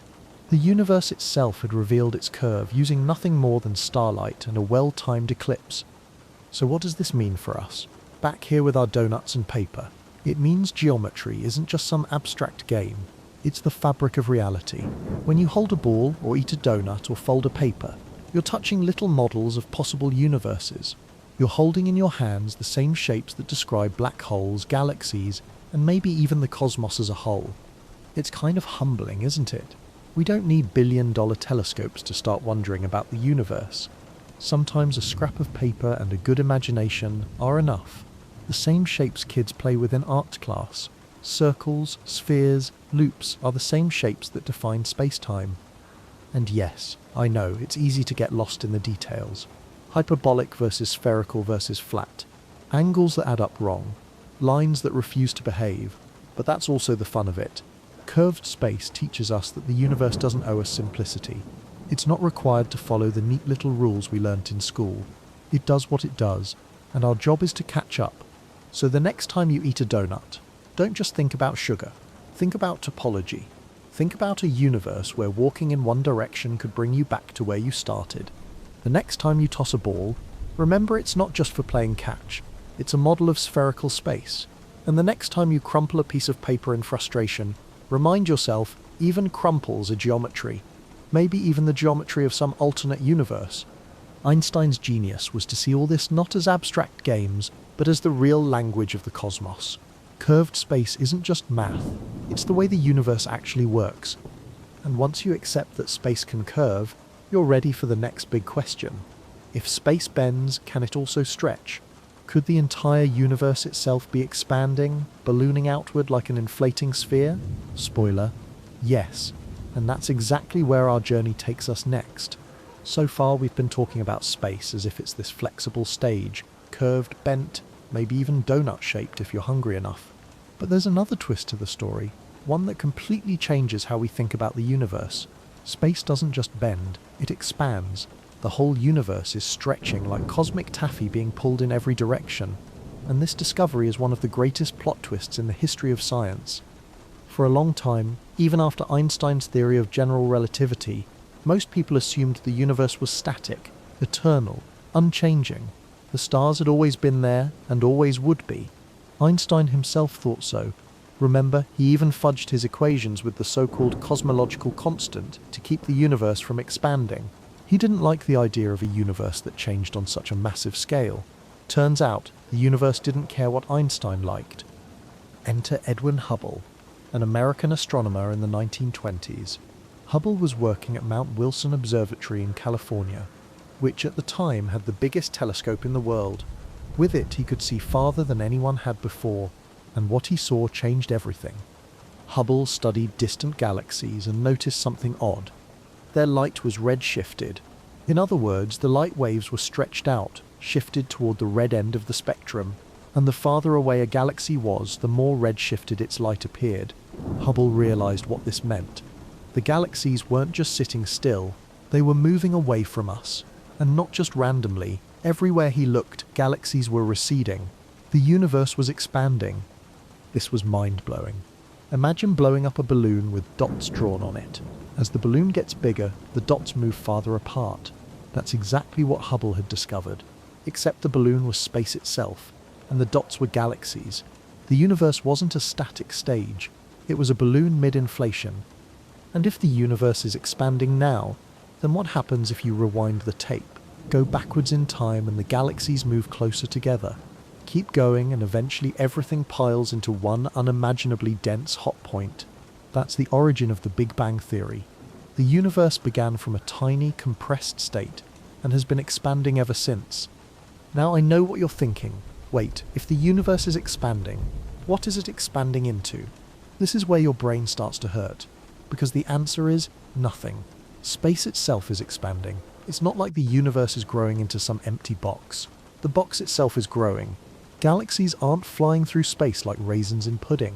The pudding itself is swelling, carrying the raisins with it. Of course, not everyone liked this idea at first. The term Big Bang was actually coined by Fred Hoyle, an astronomer who didn't believe in it. He meant it as a kind of insult, like, "Oh, so you think the universe just started with a Big Bang? Ridiculous." But the name stuck because, let's be honest, it's catchy. The more astronomers looked, the more evidence they found. In the 1960s, two scientists named Arno Penzias and Robert Wilson accidentally discovered the smoking gun, the cosmic microwave background radiation. They were working with a giant radio antenna and kept picking up this annoying static. They tried everything, checking the equipment, even cleaning pigeon droppings out of the antenna, but the static wouldn't go away. Eventually they realized they had stumbled onto something incredible, the faint afterglow of the Big Bang itself, still echoing across the universe. Think about that.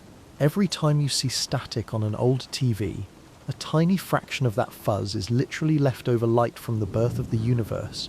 Talk about vintage. The discovery of cosmic expansion and the Big Bang completely changed how we think about the shape of the universe. Because if the universe is stretching, then its shape might not be fixed. It could evolve. A closed universe shaped like a sphere might eventually stop expanding and collapse back in on itself a big crunch. An open universe shaped like a saddle might expand forever, growing colder and emptier with time. And if the universe is perfectly flat, expansion might slow but never stop, stretching on endlessly. Each option paints a different destiny.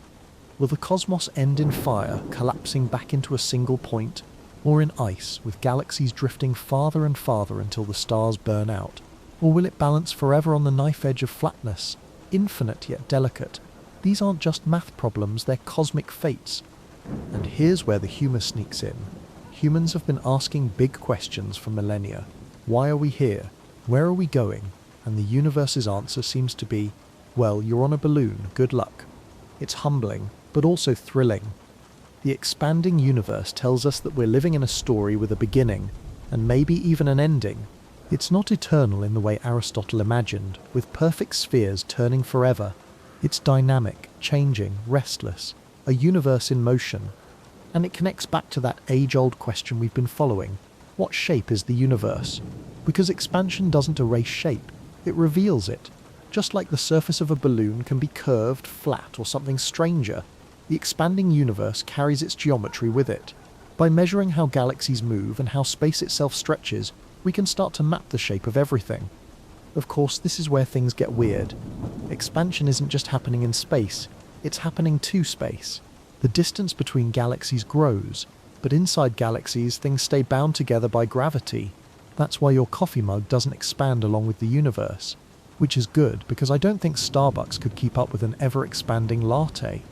So here we are, a universe that began with a bang, that stretches like an inflating balloon, and that carries within its expansion the clues to its ultimate shape.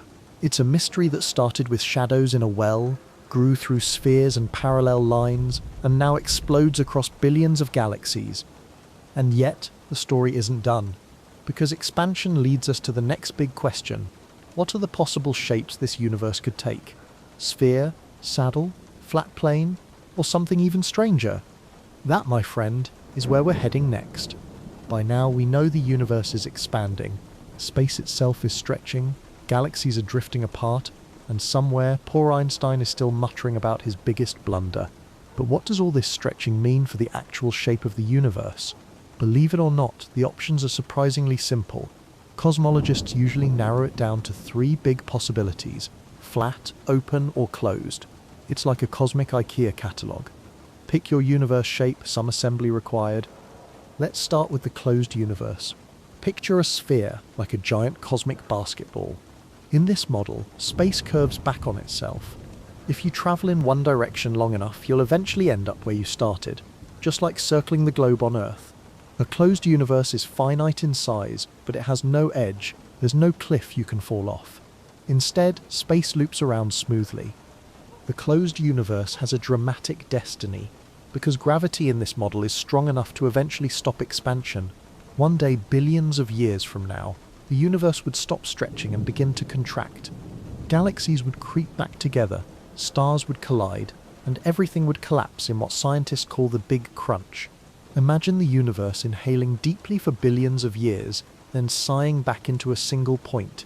It's poetic, terrifying, and oddly symmetrical. Next up, the open universe. This one looks more like a saddle than a sphere. Space curves outward, infinitely. If you try to draw a triangle here, the angles add up to less than 180 degrees. Lines that start off parallel eventually diverge forever, like two best friends who promise to stay close but drift apart after college. In an open universe, expansion never stops. Galaxies keep racing away from each other until eventually, every star burns out. It's the cosmic version of a slow fade-out, an eternal stretching into nothingness. Scientists call this the heat death scenario, though honestly, cosmic ghost town might be a better description. And then we have the flat universe. The third option. This is space with zero curvature, like a perfectly flat sheet. Triangles behave normally, angles add up to 180 degrees, and parallel lines stay parallel. A flat universe is infinite in extent, but perfectly balanced. Expansion keeps going, but it slows down over time, always hovering at the edge of stopping but never quite doing so. It's like the universe is on a treadmill, forever jogging but never collapsing or burning out completely. Now here's the fun part. Which one are we actually living in? Cosmologists spent decades trying to figure it out, measuring galaxies, background radiation, and cosmic expansion. For a long time, the closed universe had a lot of fans. It just felt elegant. The idea of the cosmos looping back on itself like a giant sphere made people happy. Others argued for the open model, pointing to the relentless pull of entropy. But then came more precise measurements of the cosmic microwave background radiation, the faint afterglow of the Big Bang. When scientists studied its patterns, they found strong evidence that the universe is very, very close to flat. Not perfectly flat, but so close it might as well be. The geometry of space on the largest scales looks like a cosmic ruler was used to draw it. Of course, the story doesn't end there, because being flat doesn't mean boring. Remember, flat space can still expand, and thanks to dark energy, a mysterious force speeding up expansion, the flat universe may not be as balanced as we once thought. Instead of slowing down, expansion is accelerating, which means the flat universe might not end in a graceful jog after all, but in a runaway sprint into a cold, empty future. Still, the three-shape menu is useful. Sphere, saddle, or sheet. Closed, open, or flat. Each one paints a different picture of the cosmos. And here's a twist. They're not just shapes in some abstract sense. They determine the fate of everything. The shape of the universe is basically its life story. Let's pause here for a little imagination exercise. Picture yourself in each universe. In the closed universe, you could set off in a spaceship and, if you had enough time and snacks, eventually circle all the way around and return to where you started. No edges, no boundaries, just a cosmic loop. In the open universe, no matter how far you travel, you'll never come back. The road stretches on forever, always curving away, always leading into deeper nothing. And in the flat universe, you'll keep going straight forever, but with the eerie knowledge that everything else is moving away too, faster and faster. It's like living in an eternal goodbye. Now here's the kicker. Our best data today suggests we live in a flat universe. But flat doesn't mean simple. On smaller scales, space is curved by stars, planets, and galaxies. General relativity still rules. It's just that on the grandest scales, the overall geometry averages out to flat. It's like standing on Earth. Locally, you see hills and valleys, but zoom out far enough and the planet looks like a smooth sphere. The universe plays the same trick, only reversed. Zoom out across billions of light years, and space looks flat. Zoom in and you see the warps and bends caused by massive objects. A flat universe is just the large-scale backdrop for a drama filled with black holes, galaxies, and expanding mysteries. And here's the cosmic joke. No matter which shape the universe turns out to be, we're stuck inside it. We can theorize, measure, argue, and publish papers, but we can't step outside the universe to look at it from the outside. We're like ants on a balloon, arguing about whether it's round, flat, or saddle-shaped, while never seeing the balloon itself. But maybe that's the beauty of it. The universe keeps us guessing. It gives us clues, microwave background patterns, galaxy redshifts, mathematical models, but never hands us the final blueprint. We live inside the puzzle, forever piecing it together. So, flat, open, or closed. The evidence points toward flat, but the debate isn't over. New measurements could still surprise us. Maybe the universe has a tiny curve we haven't spotted yet. Maybe dark energy will flip the script again. Whatever the case, the mystery isn't solved, and maybe it never will be completely. And that's okay, because sometimes the fun isn't in having the answer, it's in asking the question. Next up, we're going to leave spheres, saddles, and sheets behind and step into the wonderfully weird world of topology. Because if you think the universe being flat or curved is wild, just wait until mathematicians start talking about donuts, pretzels, and Mobius strips. At this point, we've talked about the universe as a sphere, a saddle, or a flat sheet. Simple shapes, easy to picture, but mathematicians are never content to stop at easy to picture. Oh no, they like to ask, what if space isn't just curved? What if it's twisted? What if it loops? What if the universe is secretly a giant donut? Welcome to topology, the branch of mathematics where shapes get weird. Really weird. So what is topology? In simple terms, it's the study of properties that stay the same when you stretch, twist, or squish an object without tearing it or gluing on new bits. Imagine your geometry teacher and a Play-Doh enthusiast teamed up. Geometry cares about exact lengths and angles. Topology says, relax man, just stretch it out, it's all the same. Here's the classic example. A coffee mug and a donut. Topologically, they are the same shape. Why? Because each one has exactly one hole.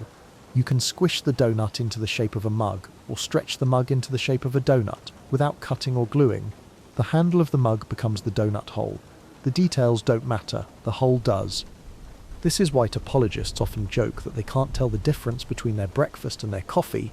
To them, both are just one-holed surfaces. Which sounds ridiculous, but it's true. Now, why does this matter for the universe? Because when we ask what shape is the universe, we're not just asking about curvature, we're asking about topology. The universe could be flat and infinite, sure, but it could also be flat and wrapped around itself, like the surface of a torus. In that case, if you travel far enough in one direction, you might loop back to where you started, just like in a closed spherical universe, but with a different topology.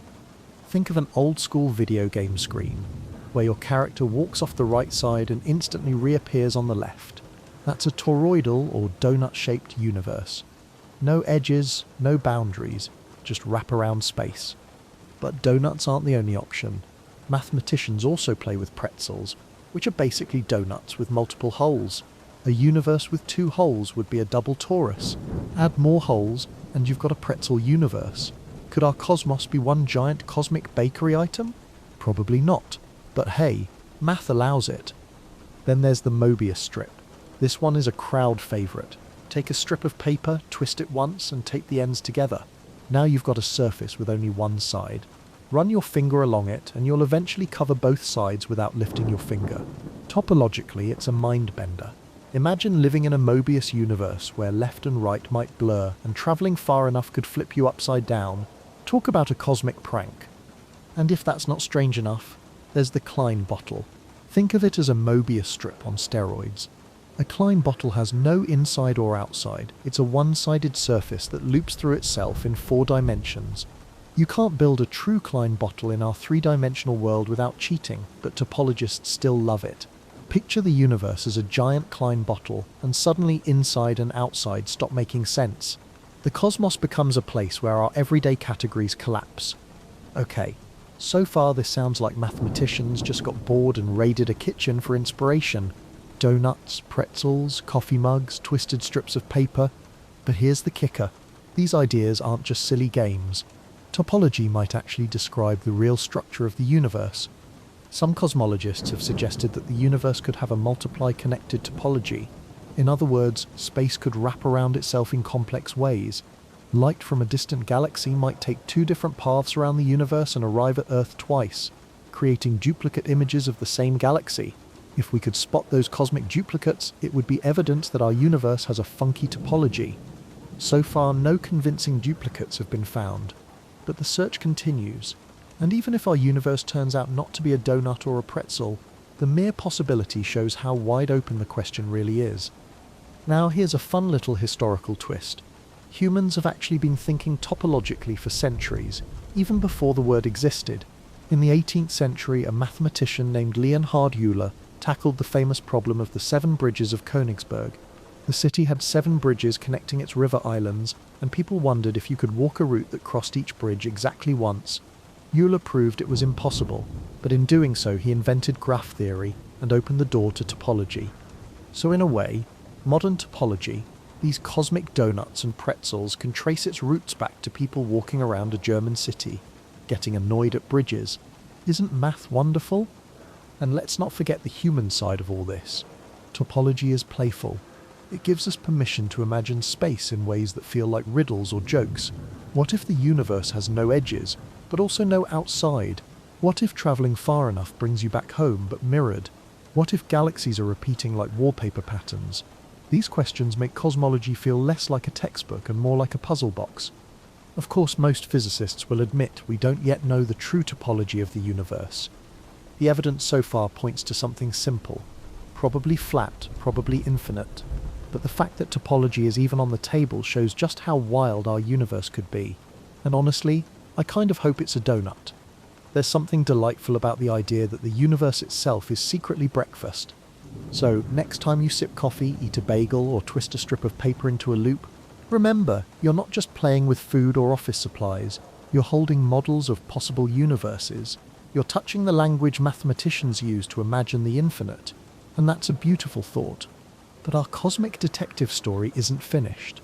Because just as topology gave us new ways to imagine space, astronomers found a clue that let us actually measure it: the cosmic microwave background, the baby picture of the universe, frozen in light, carrying secrets about its shape.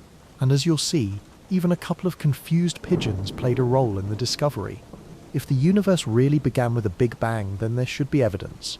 Not just in galaxies moving apart, but in the very light left over from that first fireball.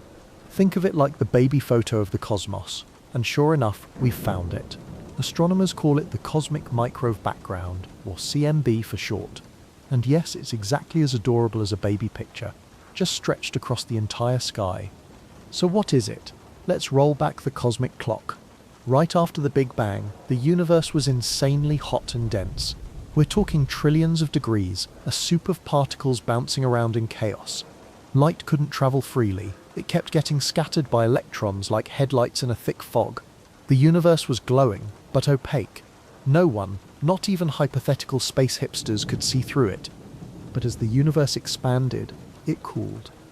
After about 380,000 years, temperatures dropped low enough for electrons to settle down and combine with protons, forming neutral atoms. Suddenly, the fog cleared. Light was free to travel. That ancient glow has been streaming through space ever since, stretched out into microwaves as the universe expanded. Today, it bathes the entire cosmos, a faint background signal we can still detect. That's the CMB, the literal afterglow of the Big Bang. Now, how did we find it? The story is both scientific and hilariously human. In the 1960s, 2 engineers named Arno Penzias and Robert Wilson were working with a giant radio antenna in New Jersey. They kept picking up this weird background noise. It didn't matter where they pointed the antenna, up, down, sideways. The noise was always there. Naturally, they assumed the problem was with the equipment, so they climbed inside the antenna, checked every wire, and even cleaned out a large amount of pigeon droppings. Yes, really. 2 Nobel Prizes were almost delayed by cosmic pigeons. But even after evicting the birds and scrubbing the mess, the noise didn't go away. Eventually, they realized what they'd stumbled upon. That static wasn't a glitch. It was the oldest light in the universe. They had discovered the cosmic microwave background completely by accident. Meanwhile, a team of theorists just a few miles away had already predicted it, but hadn't gotten around to building the antenna. Timing is everything. The discovery was huge. It proved that the Big Bang wasn't just a wild theory. It left behind a fingerprint we could still see, and that fingerprint turned out to be a gold mine. Because the CMB isn't perfectly smooth, it has tiny fluctuations, little hot and cold spots, and those tiny ripples hold the secrets of the universe's shape. Here's how. Imagine dropping pebbles into a pond. The ripples spread out, overlapping and interfering, creating patterns. The CMB is like a frozen pattern of ripples from the early universe. Sound waves of matter and light captured when the fog cleared. By studying the size and spacing of those ripples, scientists can figure out the geometry of the universe itself. And what do the ripples tell us? That the universe is very close to flat. The angles of those hot and cold spots match the predictions of a flat geometry almost perfectly. If the universe were curved like a sphere, the patterns would look bigger. If it were shaped like a saddle, they'd look smaller. Instead, they're just right for flat space. Goldilocks would be proud. But the CMB doesn't stop at geometry. It also reveals the age of the universe, about 13.8 billion years. It tells us the proportions of cosmic ingredients, roughly 5% ordinary matter, 27% dark matter, and a whopping 68% dark energy. So basically everything we've ever seen, stars, planets, pizza, is just 5% of the total. The rest is mysterious stuff we still don't understand. Comforting, right? One of the coolest images in science is the full sky map of the CMB, made by satellites like COBE, WMAP, and Planck. At first glance, it looks like a mottled, colourful oval, kind of like a cosmic Easter egg, but really it's a baby picture of the entire universe, frozen in light that's been travelling for nearly 14 billion years. Think about that for a second. The light hitting our telescopes today left its source when the universe was younger than 400,000 years old. That's less than a cosmic heartbeat compared to its current age. It's like finding a baby photo of someone who's now a grandparent, adorable, but also deeply revealing. And here's a fun fact. If you had an old-school analog TV, about 1% of the static between channels came from the CMB. That fuzz on the screen wasn't just electrical noise, it was literally ancient light from the dawn of time. Every couch potato was accidentally tuning into the universe's origin story. Of course, the CMB raises new questions too. Why are its fluctuations arranged the way they are? What caused the seeds of galaxies to form? And why does the universe look so uniform on large scales, even though distant regions could never have communicated with each other in time? Those puzzles led to the theory of cosmic inflation, which suggests the universe expanded faster than the speed of light in its earliest moments. But that's a story for another chapter. For now, the key point is this. The CMB is our strongest clue about the universe's shape. It's the baby photo that says, yes, the Big Bang happened. Yes, the universe is expanding. And yes, geometry matters. From pigeon droppings to Nobel Prizes, it's proof that sometimes the deepest truths come from the strangest places. So, what shape is the universe? Thanks to the CMB, we know it's flat, or at least so close to flat that our measurements can't tell the difference. But flat is just the beginning of the mystery. Because even a flat universe can be infinite, finite, or wrapped around in strange topologies. And as we'll see, flatness doesn't solve the puzzle of whether the universe is infinite or finite. It just deepens it. Which brings us to the next big philosophical showdown. Infinity versus finite. Can the universe really go on forever? Or does it end somewhere, maybe looping back on itself? Get ready, because humans have been arguing about this one for thousands of years, and they haven't stopped yet. Since the beginning of time, or at least since the beginning of humans wondering about time, people have asked one enormous question. Does the universe go on forever? Or does it have an edge, a limit, a place where you could theoretically set up a lemonade stand that says, end of the universe, next rest stop 0 light years? This question splits thinkers into two camps, Team Infinite and Team Finite. And both sides have been passionately arguing, sometimes for centuries, usually without ever agreeing. Let's walk through their story. The ancient Greeks were among the first to wrestle with infinity. Aristotle, for example, wasn't a big fan. He didn't like actual infinities, the idea of something truly endless. He preferred potential infinity, like numbers. You can keep counting higher and higher, but you never actually reach an infinite number. Infinity to him was more like a process than a thing. You could approach it but never hold it. Other thinkers disagreed. Some philosophers and mathematicians, especially later on, embraced infinity with open arms. They liked the idea that space could stretch forever, that numbers could march into the distance without end, that the cosmos itself might be limitless. Infinity was terrifying, sure, but it was also beautiful. Fast forward a couple thousand years, and the debate was still going strong. Medieval scholars argued over whether God created a finite universe or an infinite one. Renaissance astronomers looked up at the stars and began to suspect that maybe the heavens didn't stop at a neat crystal sphere after all. Infinity was creeping back into the picture. Then came mathematics. By the 19th century, George Cantor revolutionized the way we think about infinity. He showed that not all infinities are the same size. There are countable infinities, like the whole numbers, and uncountable infinities, like the real numbers between 0 and 1. Cantor's work was so wild that even some mathematicians thought he'd lost it, but he proved with elegant logic that infinity isn't just one big vague concept. It has structure, different flavors, different levels. Infinity isn't just endless, it's a hierarchy of endlessness. Now imagine applying this to the universe. If the cosmos is infinite, is it countably infinite or uncountably infinite? Could there be an infinite number of galaxies, an infinite number of Earths, an infinite number of you, sitting on an infinite number of couches, listening to infinite versions of this exact bedtime story? That's when your brain starts to overheat. On the flip side, what if the universe is finite? That has its own weirdness. A finite universe doesn't necessarily mean it has an edge you can bump into. Remember the balloon analogy? The surface of a balloon is finite, you can walk around it and eventually loop back, but it has no boundary. You don't fall off the balloon. A finite cosmos could work the same way. You could travel forever and eventually return to your starting point, like a cosmic boomerang trip. But then comes the awkward question: what lies beyond a finite universe? If it's finite, what's outside it? Is there an outside at all? Our brains are wired to imagine containers, but the universe doesn't have to follow our instincts. A finite but unbounded universe might be all there is. No outside, no beyond, just space looping back on itself. Infinity versus finite isn't just philosophy though. It has real consequences for physics.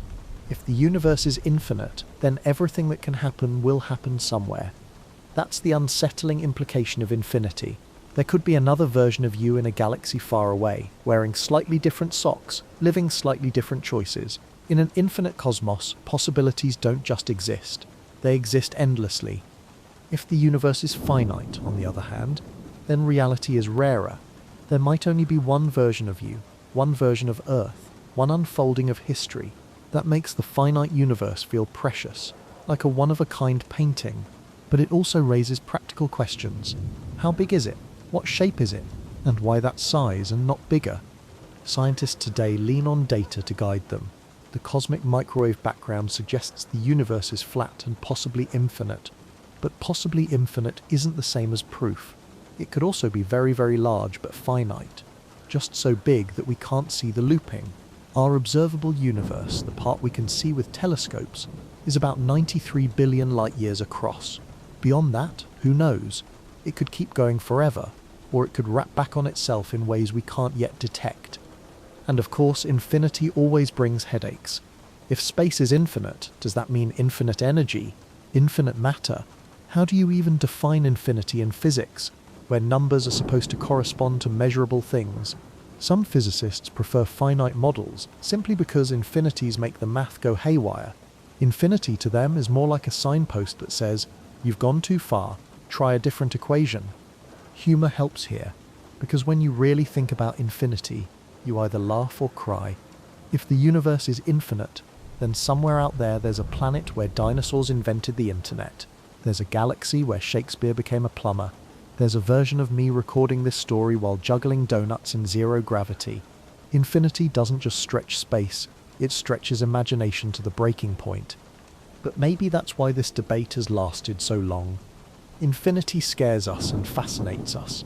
It makes us feel small, but also connected to something unimaginably vast. Finite models comfort us with neatness, but leave us wondering what lies beyond. Either way, the universe refuses to give us an easy answer. So, can the universe end? If it's finite, maybe. It could expand for a while, then stop, then crunch back down. Or it could just loop forever, finite but eternal. If it's infinite, then maybe it never ends. But it also never repeats exactly. It's a canvas without borders, a story without a final page. In the end, we may never know for sure. Our observations can only reach so far, But whether the universe is infinite or finite, it's still the biggest stage we could ever imagine, and it still leaves us with one more tantalizing possibility. What if there are other universes beyond ours? Whole other balloons, donuts, pretzels, or whatever cosmic shapes exist, each with its own rules. That's the idea of the multiverse. And if infinity made your brain ache, just wait until you meet that theory. Infinity is already enough to make your head spin. But then some scientists looked at the math, shrugged, and said, you know what? Maybe there's more than one universe.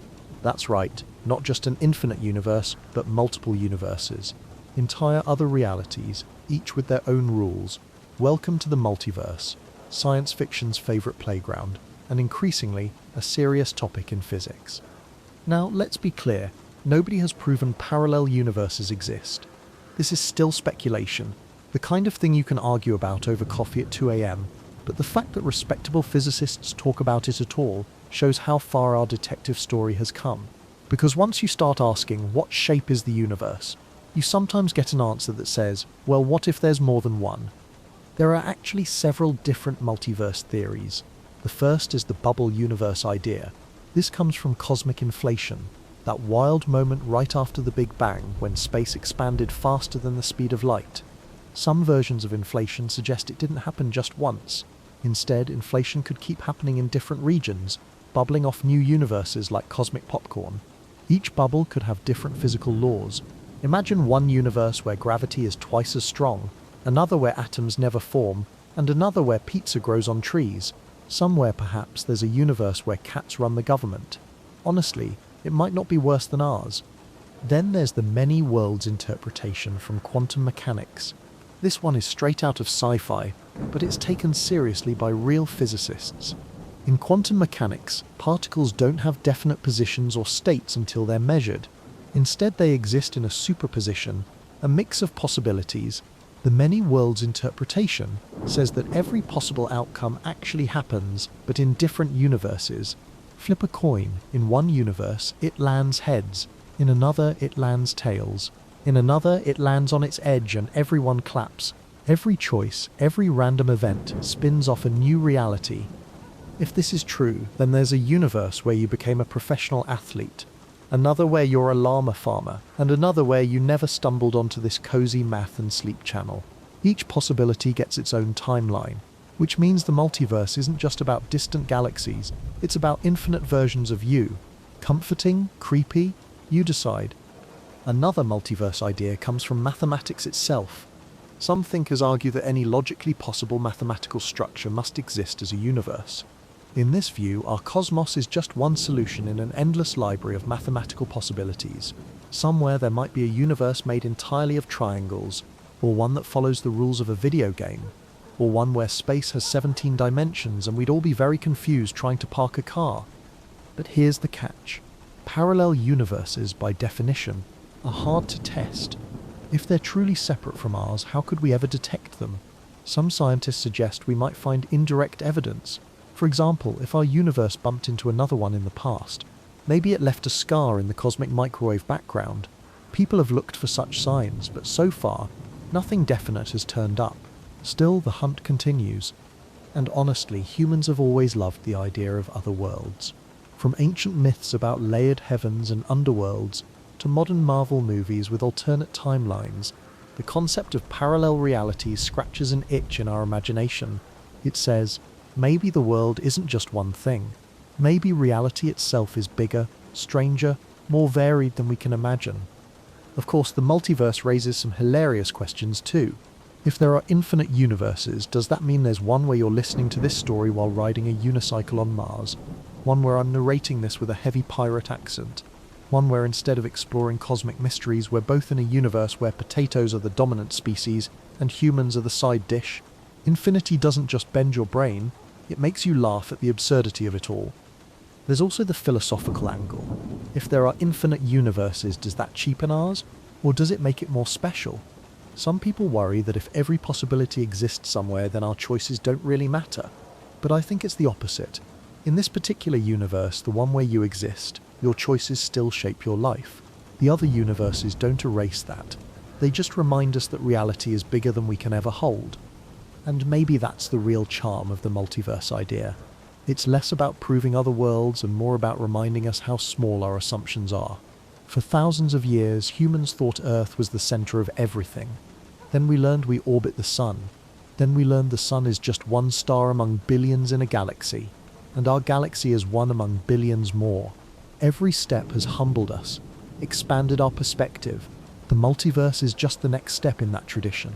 Maybe our universe is just one bubble in a cosmic foam, one story in an infinite library, one melody in an endless symphony. Now, whether the multiverse is real or not, it connects beautifully to our central mystery. Because if we can't even pin down the shape of our universe, imagine trying to describe the shape of an infinite collection of universes. Some could be flat, some spherical, some donuts, some Klein bottles. The cosmic bakery just went interdimensional. So where does that leave us? Somewhere between science, philosophy, and bedtime story. The multiverse may never be proven, or maybe one day we'll find a clue in the background. Radiation, a whisper from another bubble universe. Until then, it's a playground for our minds, a reminder that reality is stranger than fiction, and fiction is just our way of rehearsing for the truth. And as we drift deeper into this cosmic mystery, it's time to ask a humbler question. If nobody really knows the shape of the universe, what does that say about science itself? Why is it that every answer just brings us more questions? And why is that not frustrating but beautiful? That's where we're heading next. So, after hours of cosmic detective work, we've circled back to the question we started with. What shape is the universe? And the honest answer, the one scientists will give you after they finish showing you their PowerPoint slides, is we don't know. Not yet. And that's not a failure. That's the whole point. Science, after all, isn't about finishing puzzles. It's about finding bigger puzzles hiding underneath the first one. Think about what we do know. Thanks to Einstein, we know space and time bend. Thanks to Penzias, Wilson, and their pigeon poop-covered antenna, we know the universe has a baby picture, the cosmic microwave background that suggests it's flat. Thanks to modern telescopes, we know galaxies are flying away from each other, faster and faster, thanks to some mysterious thing called dark energy. Put it all together, and the best guess is that the universe is flat, maybe infinite, maybe not, maybe looping, maybe not. In other words, we've narrowed it down to something between a cosmic trampoline, a balloon and a bakery item. Crystal clear, right? Here's the deeper reason we don't know. The universe is just too big. The part we can see, the observable universe, is limited by the speed of light and the age of the cosmos. Light has only had about 13.8 billion years to reach us. Anything farther away, we can't see, not because it isn't there, but because the light hasn't arrived yet. It's like trying to judge the shape of an elephant while staring at one toenail. No matter how carefully you measure that toenail, you're not getting the full picture. And then there's dark energy. We don't even know what it is. It's invisible. It makes up most of the universe, and it's pushing galaxies apart faster and faster. Imagine writing a mystery novel where the main villain is invisible, nameless, and constantly changes the rules. That's cosmology for you. Dark matter isn't much better. It holds galaxies together, outweighs all the stars we can see, and yet we've never actually detected it directly. It's like hosting a party, noticing the furniture rearranges itself, but never seeing who's moving it. Spooky, confusing, and slightly rude. So when scientists say they don't know the universe's shape, it's not because they're lazy, it's because the cosmos keeps handing them new curveballs. Every time we think we've got the answer, some new measurement adds a wrinkle. And honestly, that's how progress happens. Remember Euclid's parallel postulate, the one that tormented mathematicians for centuries. People kept trying to prove it, and when they failed, they invented non-Euclidean geometry. That failure gave birth to an entirely new way of thinking about space, one Einstein later used to describe gravity itself. What looked like a dead end was actually a door.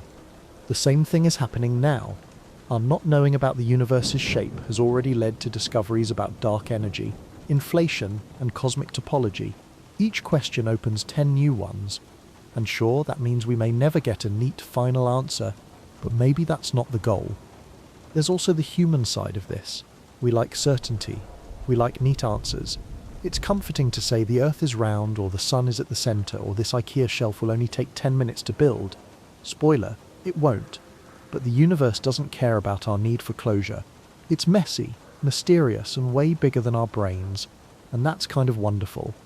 Here's a little perspective. 200 years ago, people didn't even know galaxies existed. They thought the Milky Way was the entire universe. 100 years ago, most scientists believed the universe was static, unchanging. Now we know it's expanding, full of dark energy. Maybe infinite, maybe not. The fact that we've learnt this much in just a few generations is incredible. Imagine what we'll know in another 100 years or 1,000. Maybe by then, students will laugh at how quaint our flat, open, closed debates were, the same way we chuckle at old maps that say, "Here be dragons." And even if we never know the full answer, there's beauty in the search itself. The act of asking, measuring, testing, and reimagining is what makes science alive. The universe doesn't need us to figure out its shape. It's perfectly content being mysterious. But we need the mystery. We need the questions. They keep us curious, humble, and awake at 3 a.m. whispering, "What if space is a donut?" Humour helps too, because if you take all this too seriously, you'll lose your mind. Imagine a scientist trying to explain to their grandma that billions of taxpayer dollars went into proving the universe might be flat, but also might not be. Grandma probably just nods and says, "That's nice, dear. Eat your soup." It's humbling. So why don't we know the answer yet? Because the universe is huge, weird, and keeps secrets better than any spy agency. But every telescope, every equation, every accidental pigeon-related discovery nudges us closer. And maybe we're not supposed to get to the final answer. Maybe the beauty is in the not knowing, in sitting with the question, letting it rock you gently to sleep, like a lullaby sung by the stars. Because in the end, what's more comforting? A neat answer, or an infinite mystery waiting to be explored? Next time, we'll lean into that idea even more. We'll talk about why not knowing isn't a failure, but a gift. Why the mystery itself might be the best part of the journey. Because math isn't just about solving everything, it's about enjoying the puzzle. We humans are funny creatures. We spend our lives asking big questions. What's out there? Why are we here? What shape is the universe? And when we don't get neat answers, we get frustrated. But here's the twist. Sometimes not knowing is the best part.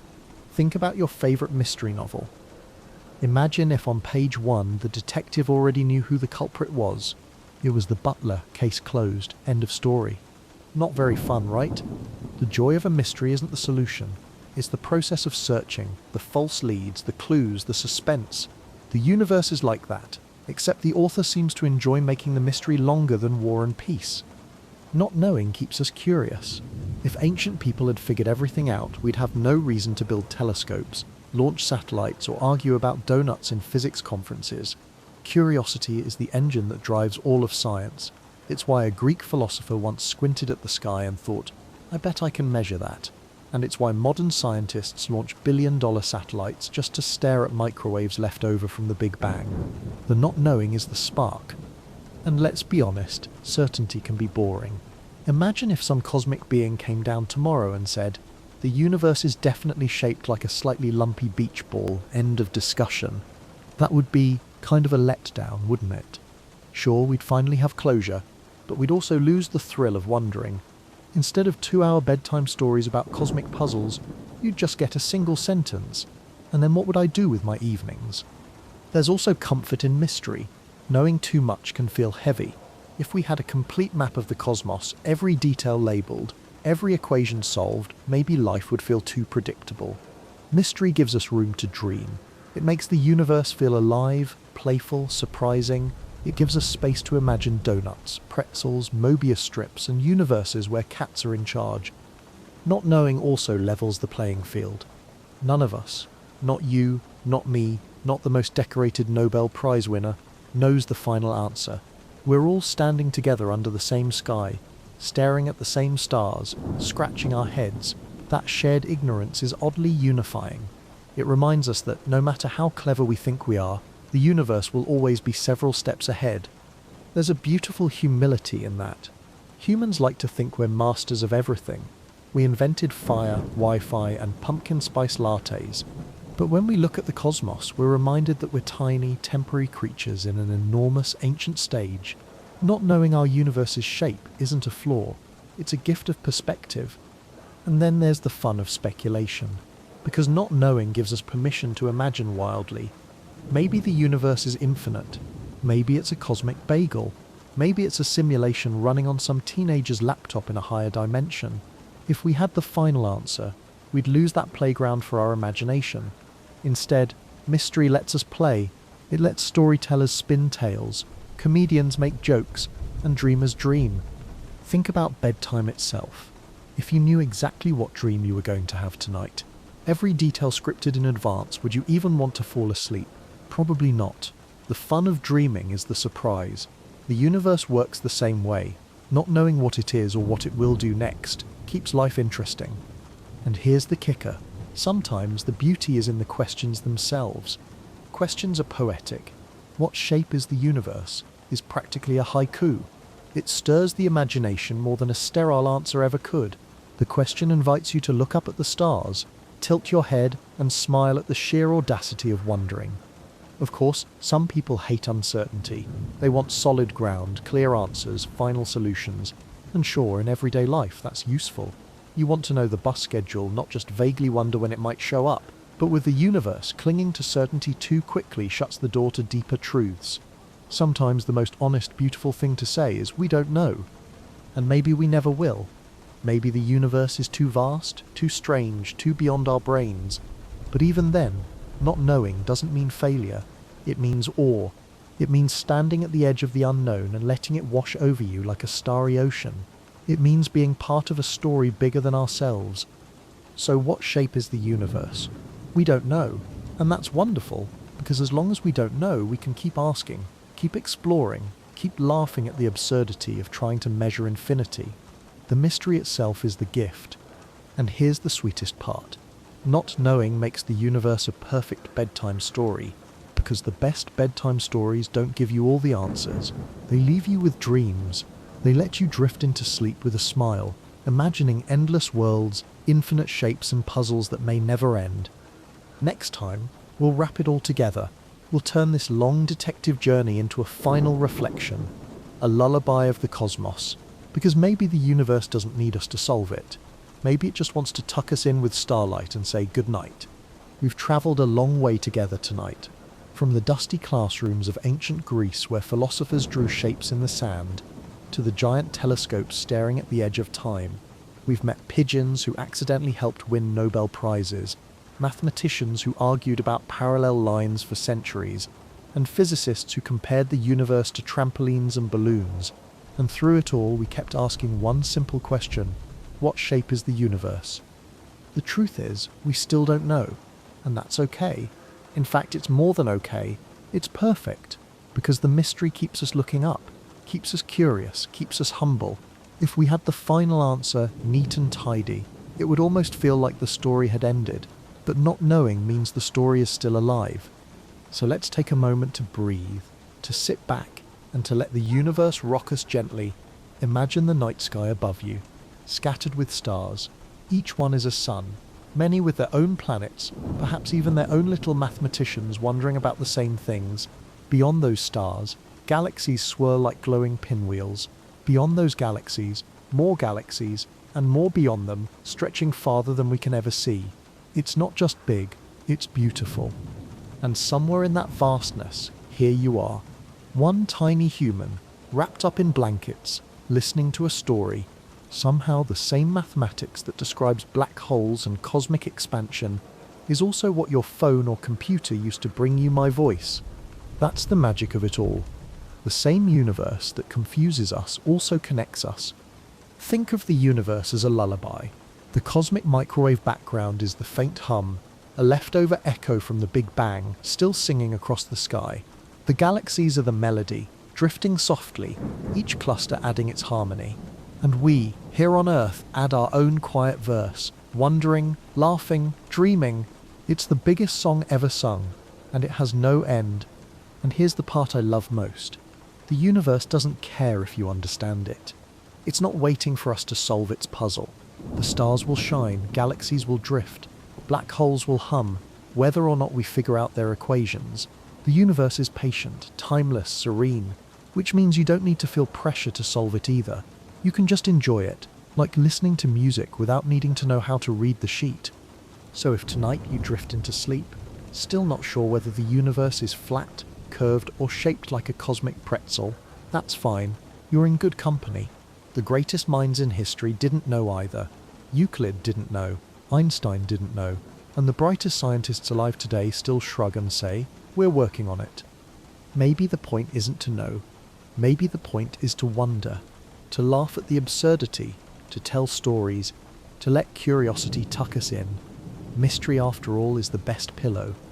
So as you close your eyes, imagine floating gently through space, not the scary Hollywood version with exploding spaceships, but the peaceful version, stars twinkling softly around you, galaxies glowing in the distance, the universe stretching out in every direction like an endless quilt.